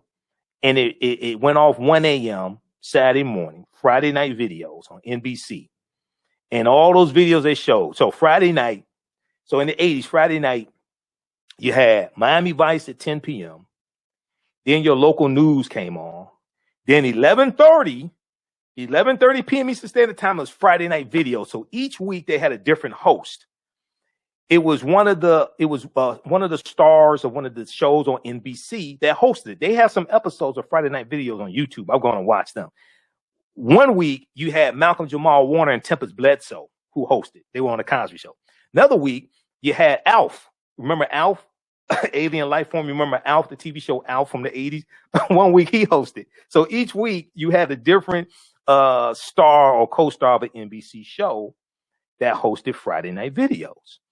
And let me see. Okay, I want to see what year was My Girl Wants to Party All the Time. because I can't remember if they showed that on Friday Night Videos or not. 1985. Yeah, they showed that on Friday Night Videos. They showed that, and his follow-up song was "Put Your Mouth on Me." That was another one. Okay, so they showed all that stuff. Yeah, this is how Holly said. This is how I saw videos, because I ain't had cable. We ain't had cable back then. We saw videos on Friday Night Videos, and then also there was a video show that came on 4 p.m. Monday through Friday. Like when you got out of school, there was a video show. It was local in Detroit. They showed videos. That's how I got to see Duran Duran, Rio and Hungry Like the Wolf and things like this. But Friday Night Videos was the show. Okay. Let's continue. But that stuff's on YouTube. You can go watch it. All right. Okay, let's continue here. Okay, so Rick James also wrote for Smokey Robinson as well. So Rick James was a prolific songwriter. Okay, he didn't just play musical instruments. He didn't just sing and perform. He was a songwriter as well. Now, the Mary Jane Girls, they had songs like "In My House," and they were a trio. It was 4 of them. Yeah, it's 4 of them, Mary Jane Girls. I met Candy of the Mary Jane Girls back in, I think it was about 2010. I was working at Sprint retail corporate store, and she came in, and she needed, I think, upgrade her phone or something. So we're working on it for her, and she starts showing us pictures. She starts talking about Rick James and being in the studio with Rick James, something like that. And I'm looking at it. I'm like, okay, yeah, I knew entertainers. I used to work at radio even before working at Sprint. So I met celebrities, things like this. So I'm like, okay. And then so she starts showing pictures of her in the studio with Rick James from the 80s. And I'm looking at her today, and I'm looking at the pictures. I'm like, that's her. She looks younger. She still looked good then, but she was younger. I'm like, that's her. And she told me, she said she was with the Mary Jane Girls, right? And she was doing backup singing then, back in like 2010. She was doing backup singing, what have you. So then we started talking, about Rick James and all this stuff. So, yeah. So she still looked good then. Anyway, so let's move on. All right, so Rick James' mainstream success had peaked by the release of his album Glow in 1985 and his appearance on the popular TV show The A-Team. How many people remember Rick James on The A-Team with Mr. T? I Pity the Fool. Okay. Rick James' subsequent releases failed to sell as well as their predecessors. Rapper MC Hammer sampled Rick James' Super Freak for his 1990 hit, You Can't Touch This, which was one of the most successful hip-hop songs of all time. You Can't Touch This. And Rick James became the 1991 recipient of a Best R&B Song Grammy for composing the song. For composing the song. Okay, so rest in peace, Rick James, who was born February 1st, 1948. Passed away August 6, 2004. And I remember when he came back, I remember when he went into rehab and came back and started recording again. And this was like the 80s or something like that. But it was a video, it was a music video. And at the beginning of the music video, he takes a bottle of alcohol and throws it at the wall or something, and it breaks. And it was because he was battling alcoholism, things like this, drug addiction, what have you. So, happy birthday to Rick James, born February 1st, 1948, passed away August 6, 2004. All right, and then we got Garrett Morris, Sherman Hemsley, and Rick James. With blackbusinesstee.com, the messages are clear and meaningful. Keep your business in the black and out of the red. Mind your black business, know your numbers, and plan strategically. Black Business Boss, lead your industry. Support black business, encourage, patronize, and uplift one another. blackbusinesstee.com, currently has products sold in Detroit, Atlanta, Chicago, and Los Angeles, with proceeds returned to the black community. They have a wide selection of hoodies, t-shirts, mugs, hats, sweatshirts that support black-owned businesses. Visit the website blackbusinesstee.com. That's blackbusinesstee.com. For 25 years, the Black History 101 Mobile Museum has carried on the rich legacy of the Black Museum movement in America by showcasing original artifacts of the Black experience at colleges, universities, K-12 schools, corporations, libraries, conferences, and cultural events, making it the most traversed Black History mobile exhibit in American history. Dr. Khalid El Hakim is the founder of the Black History 101 Mobile Museum, and he is a highly sought-after public speaker on topics of Black history, social studies, education, museum studies, hip-hop, and race relations. Dr. Khalid was named among the change makers for NBC Universal's Erase the Hate campaign and listed as one of the 100 men of distinction for Black enterprise. He recently founded the Michigan Hip Hop Archive on the campus of Western Michigan University. The Black History 101 Mobile Museum is currently scheduling in-person and virtual exhibits nationwide. For more information, please contact Dr. Khalid El Hakim directly at 313-645-4197, 313-645-4197, or visit our website at blackhistorymobilemuseum.com. That's blackhistorymobilemuseum.com. You can also email him at bhistory101@yahoo.com, bhistory101@yahoo.com. Lastly, let's look at the impeachment trial of Donald Trump. Okay, there's a and how's everybody doing on YouTube and on Facebook as well? Everybody share this broadcasting on social media platforms. All right, NBC News, Washington Post also has an article dealing with this. Trump's responsibility for Capitol Riot unmistakable, House Democrats say in impeachment brief. And let's look at this here. I'm going to try to pull up these clips.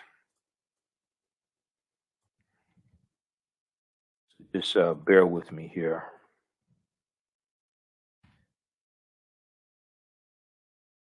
And, you know, so last week, I think it was last week, we talked about the birth date of Zara Cully. Zara Cully was Mother Jefferson on the Jeffersons. If you missed that, go back and watch one of those episodes last week. Zara Cully died in 1978, Mother Jefferson. She was born in 1892. Zara Cully, Mother Jefferson on the Jeffersons, was born 3 years before Frederick Douglass died. Frederick Douglass, the former slave abolitionist. Frederick Douglass died in 1895. She was born 3 years before Frederick Douglass died. She was born 27 years after the Civil War and slavery ended. So the Jeffersons is a historic show for a number of reasons. But let's look at this last story here.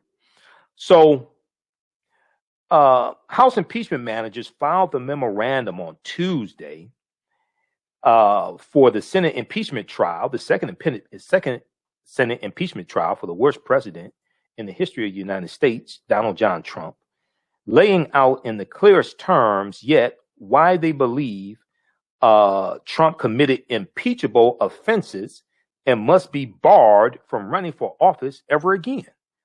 And if they take that second vote and bar him from running for office again, he will lose his $1 million presidential office budget. He would lose like the travel expenses that he gets, all these things. He would lose the $200,000 pension that he gets as being a former president. So personally, he should lose all that. Okay, he doesn't. When you try to incite an insurrection, overthrow the government, you shouldn't get any more government funding. Personally, I think he should lose the Secret Service detail, but that's just me. He should have to pay for it himself. You're a billionaire. You pay for that yourself. Okay, let's see here. Let's go back to this article here. All right, so in the brief released Tuesday morning, the managers led by Representative Jamie Raskin, Democrat of Maryland, who is a former constitutional law professor. He's an expert on the U.S. Constitution. In the brief released Tuesday morning, the managers argue that Trump was personally responsible for the riot at the Capitol on January 6th. They argue that Trump was personally responsible for the riot at the Capitol on January 6th.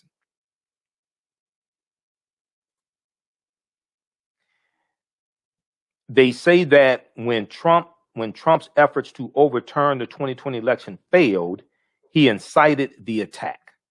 Okay, which is true. When his actions to overturn the election results of the 2020 election, because they didn't go the way he wanted them to go, he incited the attack. Quote, President Trump's responsibility for the events on January 6th is unmistakable. They write in the 80-page document, stating that, quote, his abuse of office threatened and injured our democratic order. His, quote, abuse of office threatened and injured our democratic order. His conduct, and let's pull this up here. All right, let's turn on the screen share. We've got the article up now.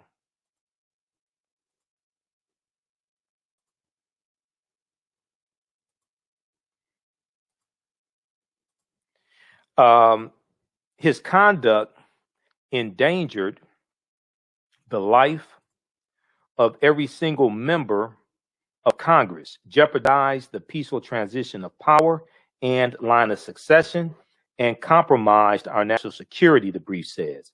This is precisely the sort of unconstitutional offense that warrants disqualification from office. Okay?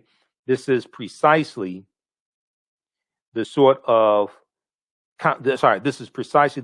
constitutional offense that warrants disqualification from office. So they said this in their 80-page document.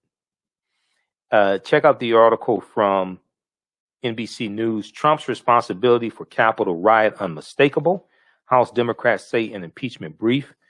Trump's lawyers say that the coming trial is unconstitutional, and that his remarks at a rally before the Capitol riot were protected by free speech. Yeah, but you can't incite violence. One, two, you're dealing with dereliction of duty, because as it was playing out on TV, as the insurrection was playing out on TV, Trump didn't do anything to stop it. It took 2 hours for him to put out a tweet to try to intervene, and people were pleading with him to do something to stop it, but he was sitting there enjoying it. Let's continue. So the managers, so the Senate must establish beyond doubt that Trump's behavior was intolerable, it says. The managers rebut the claims made by Trump's lawyers and allies that the Senate has no jurisdiction because Trump is now a former official. Quote, that argument is wrong. It is also dangerous. They write saying it is unthinkable that the framers of the Constitution would have, quote, left us virtually defenseless against a president's treachery in his final days, allowing him to misuse power, violate his oath, and incite insurrection against Congress and our electoral institutions simply because he is a lame duck. Nothing in the Constitution says only current officials can be tried, they argue. The Constitution gives the Senate the power, quote, to try all impeachments, end quote, they note, emphasizing the word all. Now, I want to go to this clip here. This is from MSNBC. This is from Tuesday, February 2nd, 2021. This is from Hallie Jackson on MSNBC, dealing with this breaking news of the filing of the memo from the House managers. House managers have filed their brief ahead of the Senate trial for President Trump. They assert that he bears unmistakable responsibility for his role in inciting the Capitol Riot, and argue the proceedings are entirely constitutional. Let's go to this clip. We are coming on the air this morning with breaking news from Capitol Hill. Our first look at just how House impeachment managers plan to prosecute their case against Donald Trump, set to file their pretrial brief, and we are now getting a look at it just seconds ago. This is all ahead of next week's historic second Senate trial, and we now have a better sense of what their argument will be. A point-by-point case that Trump is responsible for inciting the deadly insurrection at the Capitol, and that his responsibility for those events is unmistakable. Those managers taking direct aim at what I'm told will be one of the key arguments by the former president's team. That defense team also rushing to meet their own filing deadline today. My new reporting on how they're going to convince senators, or try to acquit Donald Trump again. Good morning. I'm Hallie Jackson in Washington, along with our NBC News team covering this. Garrett Hake on Capitol Hill, Shannon Pettypiece outside the White House. We're also joined by former federal prosecutor and MSNBC legal analyst Paul Butler. Garrett, let me go to you. Lay it out then. What are we seeing now from these House impeachment managers, these House Democrats who are, for the first time really, in writing, laying out their case? The impeachment managers describe the former president's actions as an impeachable offense of historic proportions. And in their legal brief, or at least the excerpts of it that we've been able to get through so far, they describe a plot by the president to overturn the election results leading up to January 6th. And then they describe the president aiming the mob down Pennsylvania Avenue like a loaded cannon. They also spend a significant amount of time defending the constitutionality of this impeachment effort altogether, essentially a prebuttal to what they suspect will be the Trump team's primary argument in his defense, that this is somehow outside the scope of what the House and Senate should be doing. The managers will argue that the former president committed this offense while he was still president, he was impeached while he was still president, and that the Constitution gives the Senate the authority to try all impeachments, and that there is, in fact, precedent for trying impeachments of former elected officials. So they start to lay out the evidentiary argument and really spend a significant amount of time and energy focusing on the fact that this is right and proper and indeed a necessary impeachment trial to go forward with here, despite the protestations of the former president and his allies. Okay, so that is from MSNBC. That's from Hallie Jackson's show on MSNBC. February 2nd, 2021, House impeachment managers file brief for Trump's trial. All right, so we're going to post a link here. You can watch that clip. And okay, Rhonda said, I thought he was supposed to be for law and order. Yeah, this is the most corrupt law and order president I've ever seen. He only wants law and order when it doesn't apply to him, when it applies to other people. He doesn't want law and order when it applies to him. Okay, lastly, I want to go to this other clip here. This is Trump legal team calls on Senate to dismiss impeachment trial. Also, this is from February 2nd as well. This is from Andrea Mitchell's show. Former President Trump's legal team has filed their pretrial brief calling on the Senate to dismiss the article of impeachment and questioning if the proceeding is constitutional. Now, notice, they're not saying, from what I see, they're not saying he didn't, they're not saying he's innocent. Okay, they're saying what he said was covered under free speech. Okay, they're not necessarily saying he didn't riot, from what I see. They're saying, well, what he said is covered under free speech, and this whole proceeding is unconstitutional. He ain't doing anything. Impeachment trial. Former President Donald Trump has just released his answer. His lawyers have to the articles of his second Senate impeachment trial. Former President Donald Trump has just released his answer. His lawyers have to the articles of impeachment which were delivered to the Senate. NBC News Chief White House correspondent Peter Alexander joins us now, and Joyce Vance, the former U.S. Attorney from Alabama. Peter, I know you've got it. You just sent me my copy. I've been thumbing through it as I can, but you've been reading through it carefully. Andrew, this is as expected, they are objecting on a constitutional basis, first and foremost. Yeah, you're exactly right. This is the 14-page document, that pretrial filing that was due at noon today. We've just now received it from the office of the former president, Donald Trump. And it boils down to a couple arguments they're making, calling on members of the Senate to dismiss this case, to acquit him of this impeachment, insurrection, the incitement of an insurrection. It says, among other things, that it should be dismissed as moot and in violation of the Constitution because the Senate, they say in the filing, lacks jurisdiction to remove from office a man who does not hold office. So this breaks down to a couple different things. One, the constitutionality claim, the claim that it's not constitutional for a former president to be impeached since they're no longer in office. Two, on top of that, they say that the president's speech on January 6th, the incitement of insurrection as claimed by the House impeachment managers, was protected by free speech. The president was allowed to say what he said there because it was protected by the First Amendment. And finally, they say that the House article of impeachment is improperly drafted here. So those are the biggest three takeaways in this 14-page document. It follows up on that 80-page pretrial filing that we saw from the Democrats, where they say, among other things, there should be no January exception. In other words, the president should be held accountable for his actions from when he takes office till when he departs from office, suggesting that this taking place on January 6th makes that the case. They make the constitutional argument as well. And they draw a direct line, the Democrat impeachment managers do, between the president and the riot, saying that the president was singularly responsible for the riot that took place that day, Andrea. All right. So check that out also from MSNBC. Okay, that was from Andrea Mitchell's show. All right. You can email us at TheAHNShow@AfricanHistoryNetwork.com, AHNShow@AfricanHistoryNetwork.com for information about the online course that I'm teaching. It's going to start up Monday, February 8th, 2021, 8 p.m. to 10 p.m. Eastern Standard Time. And it's called Ancient Kemet, the Moors, and the Ma'afa, Understanding the Trade, what they didn't teach you in school. Ancient Kemet, the Moors, and the Ma'afa, Understanding the Transatlantic Slave Trade, what they didn't teach you in school.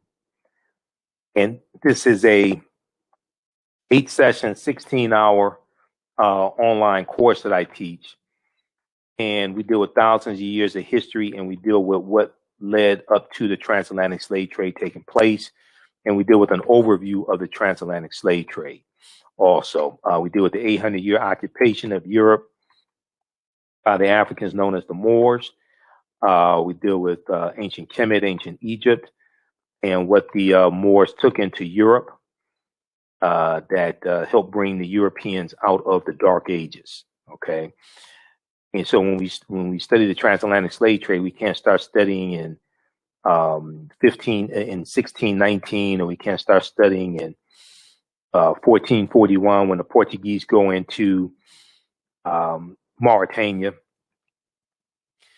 We have to deal with hundreds of years, thousands of years of history that lead up to the transatlantic slave trade taking place. Okay, so that's what I do in that online course. So we do a PowerPoint presentation.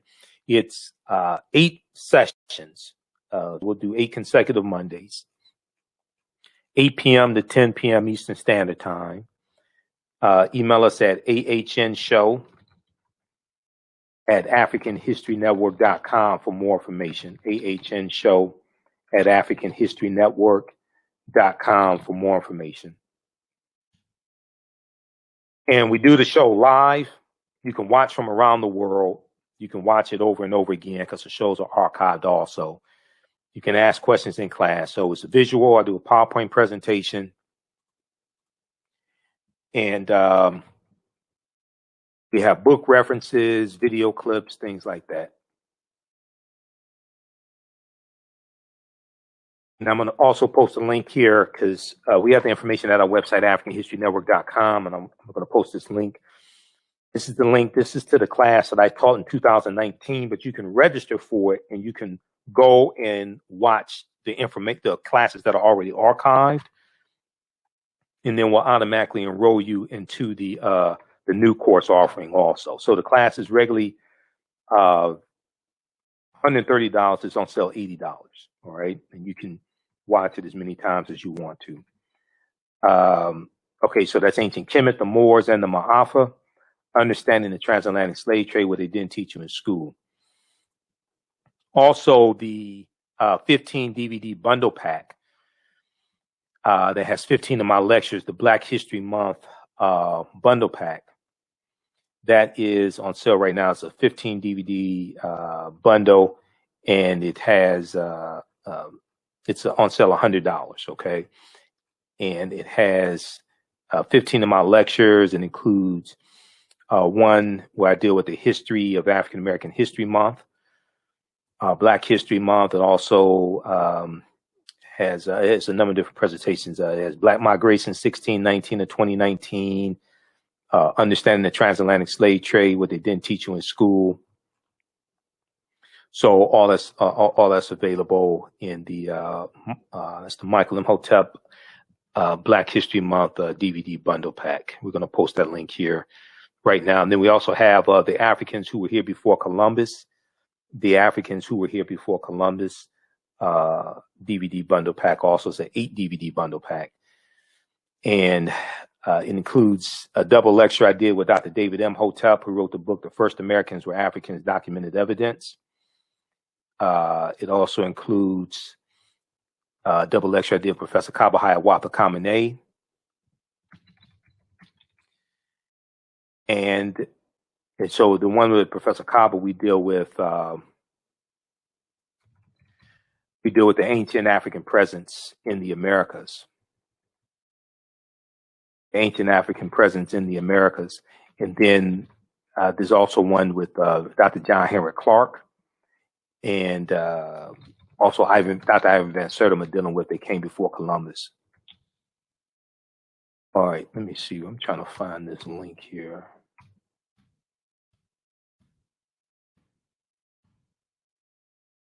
Okay, so that's also available at AfricanHistoryNetwork.com, the Africans Who Were Here Before Columbus.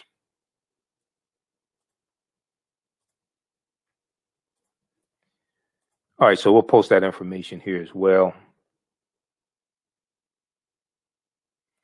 My second mother really enjoying you, Dr. James Small conversation. Oh, okay. Thanks, Rhonda. Yeah, Professor James Small is one of my teachers, so we always have a good time. We always have some good conversations. I was just thinking about him yesterday and today. I was thinking about Professor Kaba and Professor James Small and also Dr. Leonard Jeffries. I need to call them. I want to get them on the show this month. Okay, so here's the link to the 15 DVD bundle pack, the Michael Imhotep Black History Month bundle pack. All right, so we have that.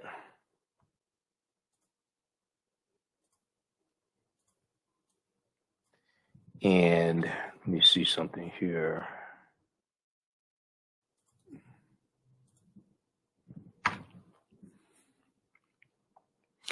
So that's on sale, $100. It's a 15 DVD bundle pack.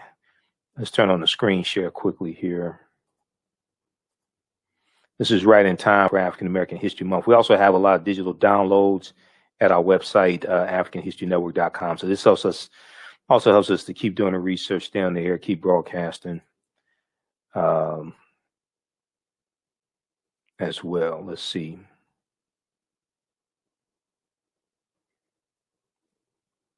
Let's see here. Okay. Yeah, Michael Imhotep Black History Month 15 DVD bundle pack. So in this bundle, very quickly here, you get my presentation dealing with the film Black Panther. This is almost a 3-hour presentation I did. Black Panther Analysis, African Culture, History, and Afrofuturism. All right. So you get this, and we'll post these links individually. You can order all these DVDs individually or in the bundle pack. So I did a lot of research on the film Black Panther, the film and the comic book, to be able to do these presentations. And I deal with the African influence. There are 11 different African cultures we see in the film Black Panther. So I deal with all that in here. I deal with what the word Wakanda means. Wakanda is a real word. That's why at the end of the show, I say Wakanda forever. Wakanda is a Sioux Indian word. I'm about to turn this into a history lesson. Wakanda is a Sioux Indian word and Omaha Ponca word in those Native American languages, which means possesses secret powers. Wakanda is also a Bantu word as well. Bantu is a group of 500 African languages spoken in Southern Africa, going into East Africa, also going as west as Cameroon. So Kiswahili is a Bantu language also. The language spoken in the film Black Panther is called isiXhosa. isiXhosa is a Bantu language as well. Okay, I'm trying to, because I'm about to really turn this into a history lesson. So I don't want to do that. Okay, so I have to pull myself back, right? Because I'll just go. All right, so we have that, and then we have let's see here. That's just one of them in the bundle pack. This one here I did in 2018. Breaking the Chains, Why We Celebrate African American History Month, which goes deep into the history of African American History Month. Dr. Carter G. Woodson, who co-founded the Association for the Study of Negro Life and History, September 9th, 1915. And I deal with that whole history in the purpose of African American History Month as well. I deal with some of the annual themes that going back to 1928. There's been an annual theme going back to 1928 for African American History Month also. I also deal with dispelling myths about our history, like was Africa named after Publius Cornelius Scipio Africanus, a Roman general, which it was not. And I take you into language and we deal with what the word Africanus means. I take you to Cassell's Latin English Dictionary, 2002 edition, because Africanus means belonging to Africa or of Africa. And we deal with that whole history. We deal with was the Black John Hanson president? And he was not. Okay, there were two John Hansons. The Black John Hanson was a senator to Liberia. And the picture, the photograph you see of him is circa 1836. I'm sorry, circa 1852. Circa 1852 is at the Library of Congress website. It's on the Library of Congress website. I've gone there and seen it. And he was a senator to Liberia. Okay. The photograph was taken with a daguerreotype camera. That's the type of camera that took the picture. The daguerreotype. The daguerreotype was invented by John Daguerreotype, and that's invented in the late 1820s, around 1826 or so. It's available for commercial usage in the 1830s. Okay. The white John Hanson, who was a senator to Maryland, he was the senator who was president of the Continental Congress from 1781 to 1782, and he dies in 1783. So I do a whole presentation dealing with this, breaking down and showing historical checkpoints and showing, one, there were two John Hansons, two, why the Black John Hanson was not president of the Continental Congress, or what people will call the United States. This is before the Constitution was drafted in 1787. Okay, how do you have a photograph of a man taken with a camera that was invented about 40 or 50 years after he died? Nobody wants to answer that question. There were two John Hansons. Okay, so that's another presentation. Then you get, and we're going to make this real quick. Malcolm X, 50 years later, why is he still relevant? The distortion of the legacy of Dr. Martin Luther King Jr., the revolutionary, would not be televised on the television. So I deal with the revolutionary Dr. King. The Dr. King they don't show you on the television, especially every Dr. King Day. You get, in all these, you can order individually as well if you want to. So you get a big discount in the bundle.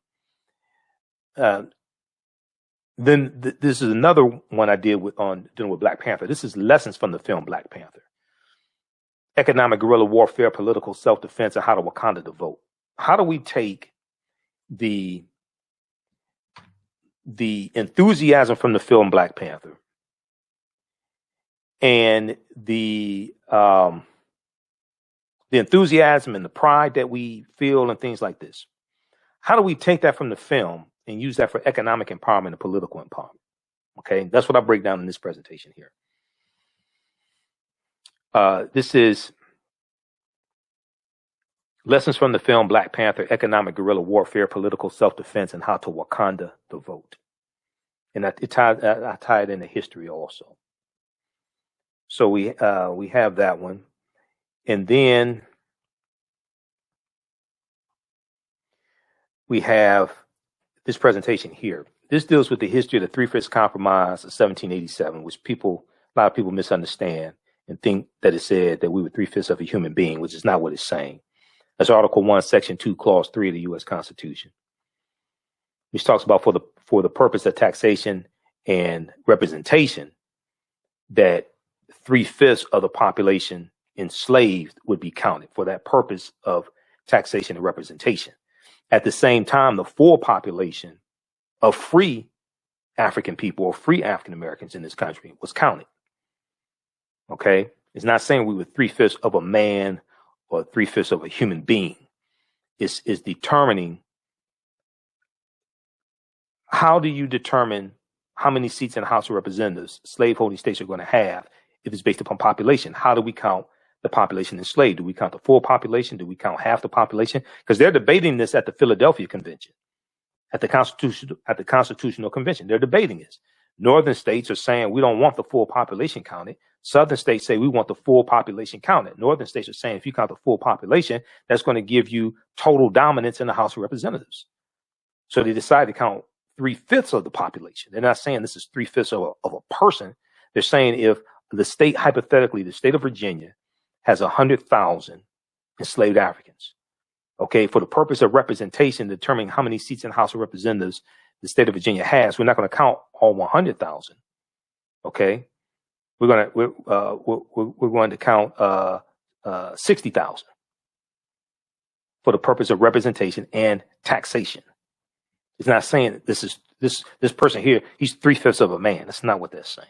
No, because some of them didn't want to recognize them as human beings in the first place. But the second thing is Article 1, Section 2, Clause 3 of the U.S. Constitution was corrected by Section 2 of the 14th Amendment. So when you read the Constitution, usually there's an asterisk there in reference to Article 1, Section 2, Clause 3, which is known as the Three-Fifths Compromise, and it says see Section 2 of the 14th Amendment, because the count was corrected with Section 2 of the 14th Amendment. So we have that, and then I also deal with the history of the Electoral College in that one because they're tied together. That deals with the history of the Electoral College as well. 13 forms of wealth. So I used to teach entrepreneurship for a long time, for about 7 years. I taught entrepreneurship in my degrees in business administration. So the 13 forms of wealth and redistributing the pain, keys to economic empowerment and entrepreneurship for African Americans. This is a really good one for those that want to be entrepreneurs. Okay, then we have, what's this other one here? Oh, the racist history of the white national anthem and the Pledge of Allegiance. This deals with the whole history of the Pledge of Allegiance. Francis Scott Key, who you see here, Francis Scott Key, who wrote it during the War of 1812, September 13th, 1814, during the War of 1812. He was a white supremacist slave owner who thought that African people were mentally inferior. So I deal with the whole history of the national anthem, which I call the white national anthem, because it was written by white people, for white people, about white people largely. And it was voted on by white people in House of Representatives, U.S. Senate also.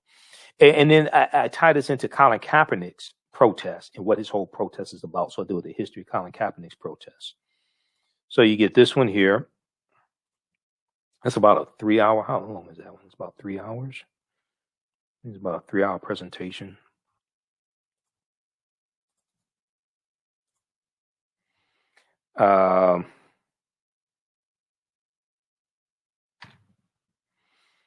So, okay, you get that one. And then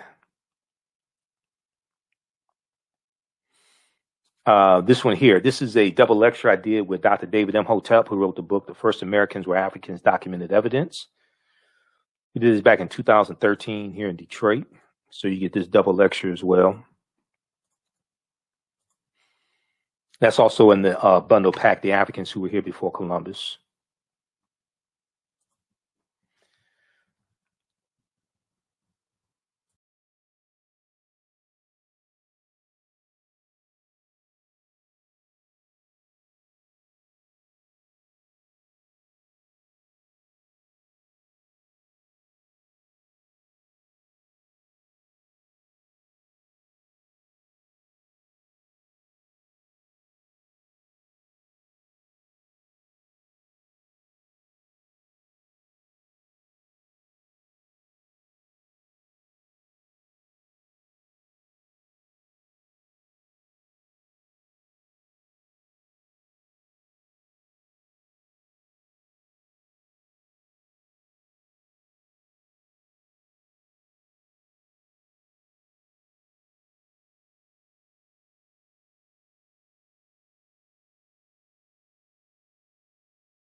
All right, are we back? What happened?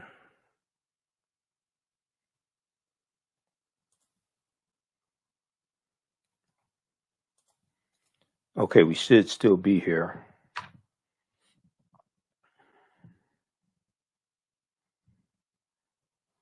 I think I hit the wrong button or something. It was trying to exit out. But in redistributing the pain, it deals with documented examples of different types of economic withdrawal strategies we have had throughout history.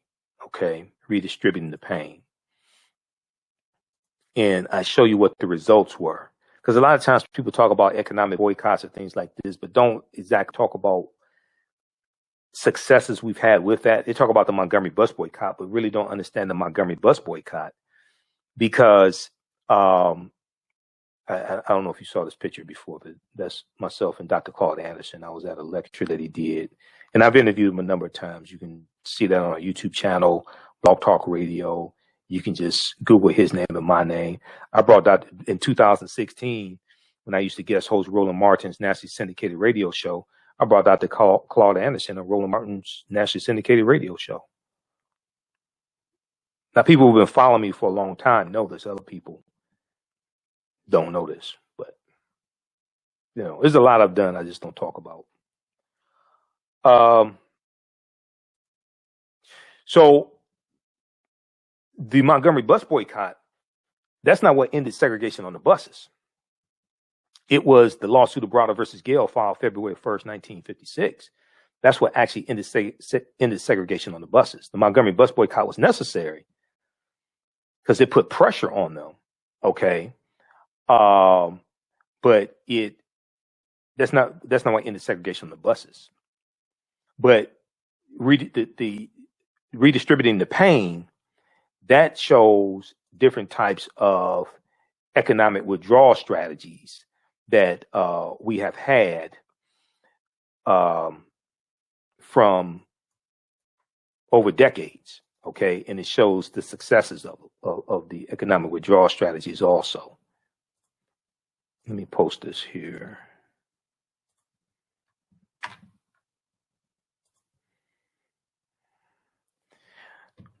All right. So then we have this presentation, The Light of Ancient Egypt Awakens the African Mind to Economic Empowerment. The Light of Ancient Egypt Awakens the African Mind to Economic Empowerment. It's from February 25th, 2017. I did this up in Lansing, Michigan. Okay. And in this presentation, we discuss examples of economic empowerment, the Black Bank movement, as well as a brief history of African American History Month. So this is really, and we tie all this into ancient Kemet, ancient Egypt as well. So this is a really good presentation.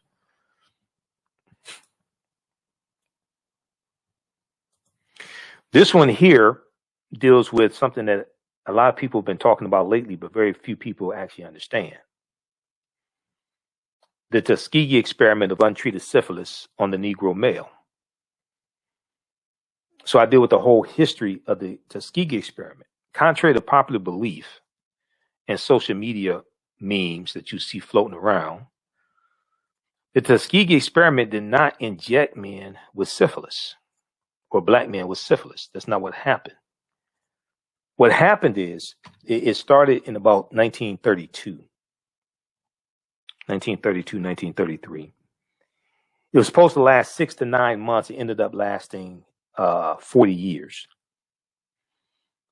Goes up until about 1972, 73.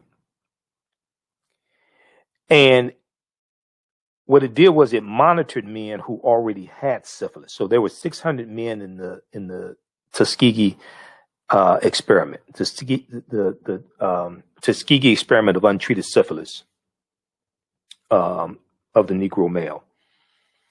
There were 600 men in the study. Okay, 399 men had an early form of syphilis called latent syphilis, L-A-T-E-N-T, latent syphilis, which means you have syphilis, but you don't have symptoms. 201 men in the study did not have syphilis. They were the control group. The control group is who you compare to the group that has the stimulus injected into them, or has the stimulus or are subjected to the stimulus. So all the men in the study didn't have syphilis. I'm not saying the study was good. I'm saying a lot of people misunderstand what the study was. They did not inject the men with syphilis. That's urban legend. That's why when you see these memes on social media, lines saying they injected the black man with syphilis, that's why they don't cite any sources, because they don't have any. That's not what happened.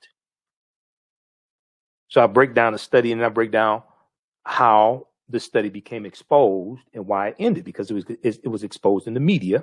Then I deal with a lawsuit that was filed by attorney Fred Gray in about 73, 74, something like that.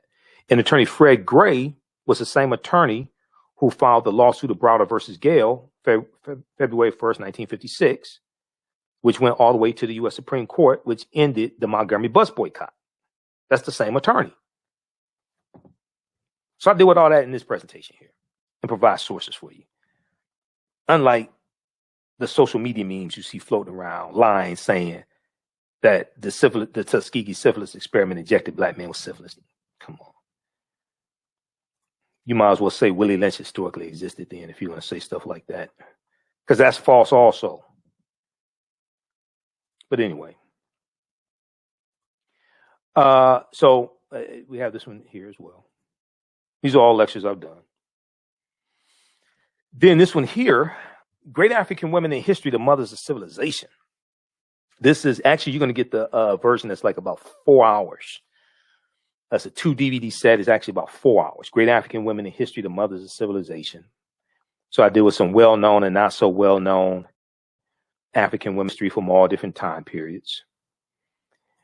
Okay. Now, what was the question you were asking in the bundle? What was the question you were asking? All these are in this bundle pack. I'm showing you the individual ones. It's the Michael Imhotep Black History Month DVD bundle. It's a 15 DVD bundle pack. We'll post the link again here. This is at our website, AfricanHistoryNetwork.com. You can order right now. We have these shipping out this week. So we'll post the link again. So all these DVDs I'm showing you, they're in this 15 DVD bundle pack. You can order them in the bundle, or you can order them individually. Okay. And why is this showing up as, it should show up as the African History Network, but I just posted this here. I just posted the link. Okay. So this is another one. This is Great African Women in History, the Mothers of Civilization.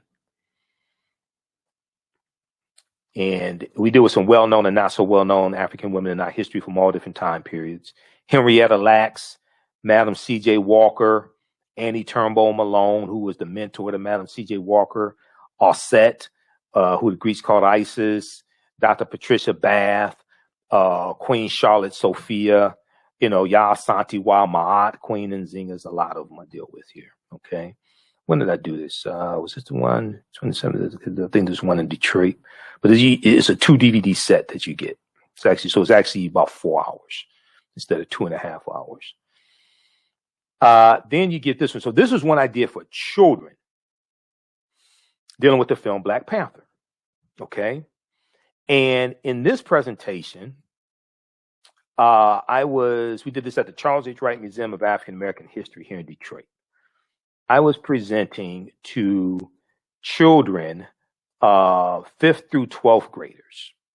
I was presenting to 5th through 12th graders and 65th through 12th graders and their teachers. I was presenting to about 65th through 12th graders and their teachers.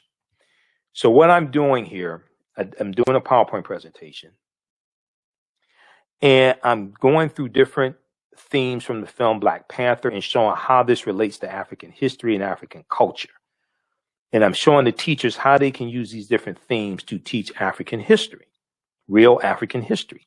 And we talk about, for instance, in the Hong Kong scene, the color scheme of the outfits of T'Challa, Lupita Nyong'o's character, and then General Okoye, it's red, black, and green. T'Challa's wearing black, Lupita Nyong'o, she's wearing green, and General Okoye is wearing red. And that is symbolizing the Pan-African flag. That's not me saying it. That's director Ryan Coogler saying it. He put that into the film. So then I deal with the history of the Pan-African flag introduced at the International Convention of the Universal Negro Improvement Association, August 13th, 1920. And then we deal with some of the history of the flag and Marcus Garvey and things like this. Because some of the students didn't know who Marcus Garvey was. And so we talk about African history and culture and the 11 different African cultures that are represented in the film Black Panther, and the research that Ruth Carter, the costume designer, did studying 11 different African cultures, all that. So we deal with all that here. We deal with the Wakanda salute, where the Wakanda salute comes from. That comes straight out of ancient Kemet. It's always right over left because that's the position of the Nasubitis, the pharaohs, the Nasubitis. It's a symbol of power, and we show you that symbol around the world. So I deal with that. So it's designed for children. Adults can learn, but it's showing the teachers how they can use different elements from the film Black Panther and that enthusiasm that our children have for the film, how they can use that to teach African history. Okay, so we have that, and then we have this one here. Oh, this is one of my favorite ones here. A lot of people don't like this one because of the title or who it's about. But if we knew this information in 2016, he would never become president. This one right here, this is one of my favorite presentations here. Oh my God, African American resistance in the era of Donald Trump. Voter suppression, reparations, and high level.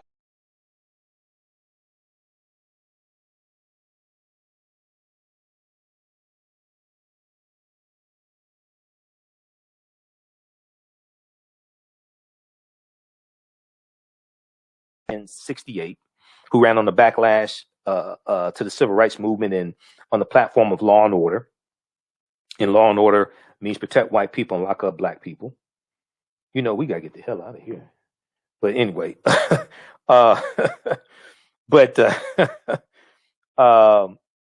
so you have all that, and then Donald Trump running in 2016, there was a backlash to 2 terms of President Barack Obama, backlash to the Black Lives Matter movement, all of that, right? So, and then I deal with the voter suppression that took place in the 2016 campaign and some other things as well. So that one right there, you get that. So I deal with the rampant voter suppression, how there were 868 fewer polling places in 2016, how that ties into the 2013 U.S. Supreme Court case at Shelby County versus Holder. Okay, Shelby County versus Holder, U.S. Supreme Court case. All that's tied together. So we have that presentation. And then we have lastly, but definitely not least, Ancient Kemet, the Winter Solstice, and the History of Christmas. Oh, this is a 3-hour presentation that I've done dealing with the history of Christmas. The Mass of Christ, the car rest, Ka meaning spirit, rest meaning to rise. All this ties into ancient Kemet, ancient Egypt. We deal with the pre-Christian origins of the celebration of Christmas. What I say may go outside the circumference of some people's awareness. Just because you never heard it before, disagree with it, or don't like it, does not mean it's not true. Just means you have to do some research to understand what I'm talking about. I got that from one of my teachers, Dr. Ray Higgins. Dr. Ray Higgins sent me a message today also. I need to bring him back on the show. It's been a few years since I've interviewed him. But this may be outside the circumference of some people's awareness, but nowhere in the biblical text does it mention the celebration of Christmas. But we deal with the ancient, we deal with the pre-Christian festivals that Christmas is based upon. The festival of Saturnalia, coming from ancient Rome. Europeans, you have ancient winter festivals like the festival of Saturnalia, the festival of Mithra, the festival of Yule. Most of these festivals took place around the winter solstice, around December 21st, or the vernal equinox, March 21st. Vernal equinox marks the first day of spring. The word vernal is Latin, which means spring. Equinox comes from aquanatium, which means equal nights. The vernal equinox is the day where you have the same amount of daylight as sunlight. We deal with the influence from various cultures, mythology, religion, literature, and astronomy. All this ties into astronomy. So we take you back in history and deal with how did the celebration of Christmas come into existence. We deal with the creation of Santa Claus coming from the mythological character of Sinterklaas coming from the Dutch. Okay, Sinterklaas is Dutch, which means Saint Nicholas. And who was Saint Nicholas? Saint Nicholas was a real saint who was actually an African. And when you look at a lot of your early African saints, when you look at a lot of your early Christian saints, many of them were Africans. Okay, so we deal with that whole history. So this is a deep presentation. Ancient Kemet, the winter solstice, and the history of Christmas. And we deal with Asar, Aset, and Heru, who the Greeks called Osiris, Isis, and Horus, and the first Holy Trinity, and Heru or Horus being born of a virgin birth on December 25th. That what I say may go outside the circumference of some people's awareness. Just because you never heard it before, disagree with it, or don't like it, does not mean it's not true. It just means you have to do some research to understand what I'm talking about. And we're dealing with the retelling of these different stories over and over and over again, adapted to other people's cultures over thousands of years. So I reference things like you read Christianity Before Christ by Dr. John G. Jackson. You read The World's 16 Crucified Saviors by Kersey Graves. Okay. All of this is tied together. You read Nile Valley Contributions to Civilization by Tony Browder. Okay. My man Browder. I sent him a message. I got to follow up with Browder. I want to get him back on the show. Nile Valley Contributions to Civilization by Tony Browder. You read Egypt on the Potomac by Tony Browder. Okay. All this history is tied together. That takes you into the history of Christmas, the Ka rest, or Christmas, and understanding the Ka rest and Christ being a title, not a name. When you read the where is it? I got all these books here. Christianity Before Christ by Dr. John G. Jackson. You can read Christianity Before Christ by Dr. John G. Jackson. Excellent, excellent book that deals with this ancient history. Okay. You can read Blacks in Religion, Volume 1 by Robin Walker, brilliant historian. Blacks in Religion, Volume 1. Okay. All this ties into history, mythology, astronomy, and you see the interchanging of mythologies and beliefs from various cultures, okay, and how they get interwoven. So we have that as well. Ancient Kemet, the winter solstice, and the history of Christmas. So that is a 15 DVD bundle pack. It is the Michael Imhotep Black History Month 15 DVD bundle pack. Your Black History Month will never be the same again. You watch this stuff here, your Black History Month ain't gonna be the same again. The African American History Month, oh no, it's not gonna be the same again. You're not gonna deal with the same 15 to 20 sanitized Negroes that we taught about every year. I'm telling you right now, okay? It's gonna be different. You watch this stuff here, you're not gonna look at African American History Month the same. They want to do presentations talk about runaway slaves, stuff like that. You're gonna say, hold on, wait a second. Our history is much deeper than that. You know, we can't just deal with runaway slaves and things like that. That history is important. That history is, but it's like, come on, you can't start our history there now. Let's be reasonable, okay? All right. So let's see here. I'm trying to see why is it should.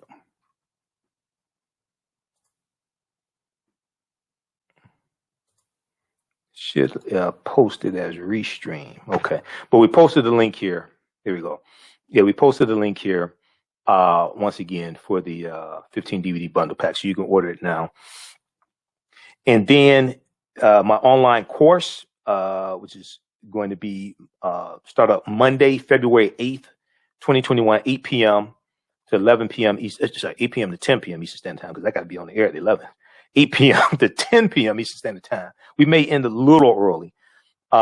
Ancient Kemet, the Moors, and the Ma'afa, understanding the transatlantic slave trade, what they didn't teach you in school. Okay. You can register for that also at AfricanHistoryNetwork.com. And we'll post a link here again. And that is a 16-hour, it's an 8-week online course. We meet 8 consecutive Mondays. It's about 16 hours. We do it live. All the sessions are archived. You can go back and watch it over and over again. And you can watch them around the world. We deal with thousands of years of history. So you can register for that also. It's regularly $130 is on sale. Let me change the date here. It's regularly $130 is on sale, $80. And when you register, there's some bonus content that you can go ahead and start watching. We reference books. You don't have to buy the books to follow along in the class, though. But we reference books. And we reference articles. There's about 50 articles. It's about 50 articles that I reference as well. And it may be more by the time the class starts. It's 50 that I have identified now. But as things happen and archaeological discoveries happen, etc., it may be more. Okay, so let me post this here again so you can register for the online course. So it'll be Monday, February 8th. It starts Monday, February 8th.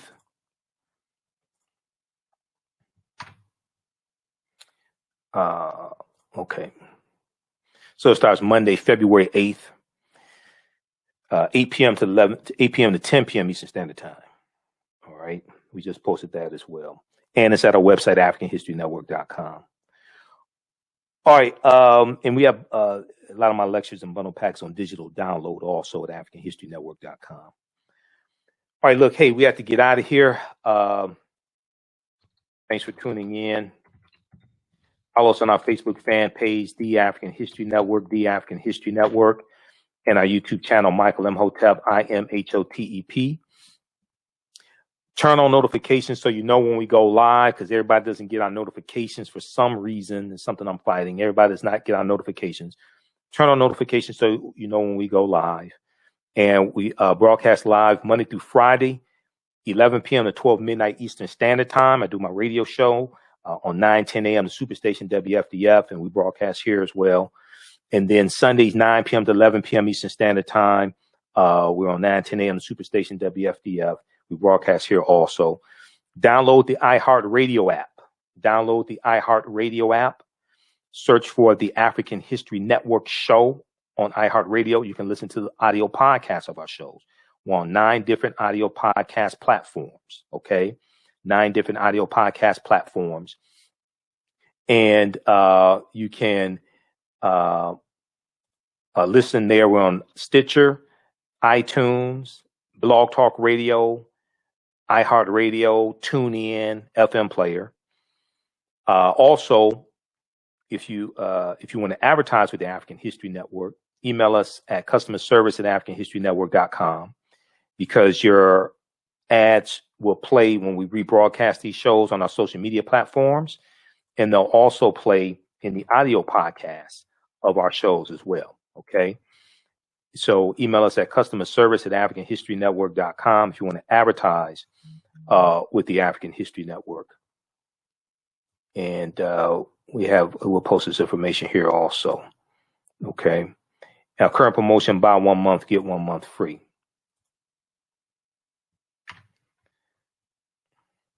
And then once again, if you want information about our online course, email us at TheAHNShow@AfricanHistoryNetwork.com. TheAHNShow@AfricanHistoryNetwork.com regarding the online course. Okay, look, hey, we have to get out of here. Remember, at the African History Network, we focus on educating, empowering, and inspiring people of African descent throughout the diaspora and around the world, because right knowledge corrects wrong behavior. It's not over till we win. Wakanda forever. We'll talk to you next time. Peace.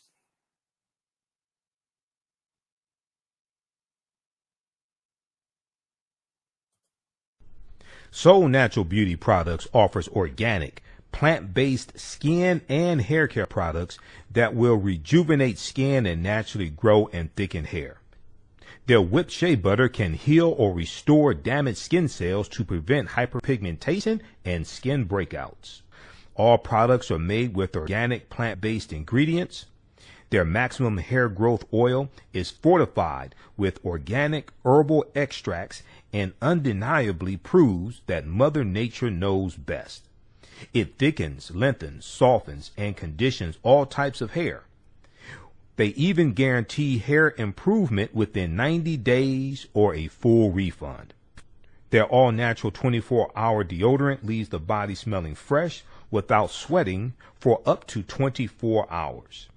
It does not stain fabric, goes on smoothly, and has a refreshing lavender and frankincense aroma. It can be used by men, women, and even children. Place your order today at soulnaturalbeautyproducts.com. That's soulnaturalbeautyproducts.com, and follow them on Facebook at Soul Natural Beauty Products. Do you have an idea or business that requires app development, or thinking of moving your IT resources to the cloud? We have post-paid and profit-sharing plans for unique ideas or profitable businesses. Who can take advantage of this unique program? Entrepreneurs with unique ideas, startups, small to medium businesses. Contact us, 267-209-0352. Visit nomadicsystems.net, nomadicsystems.net today. Gain knowledge in minutes with Blacklist Ed. Blacklist Ed is an app that provides insightful summaries of books pertaining to the Black experience. As Black people, we know the importance of reading books to discover our incredible contributions to world history, to uplift our self-esteem, and to empower ourselves for our relentless fight for social justice. Unfortunately, with our busy lives, It feels like there is never enough time to read a book.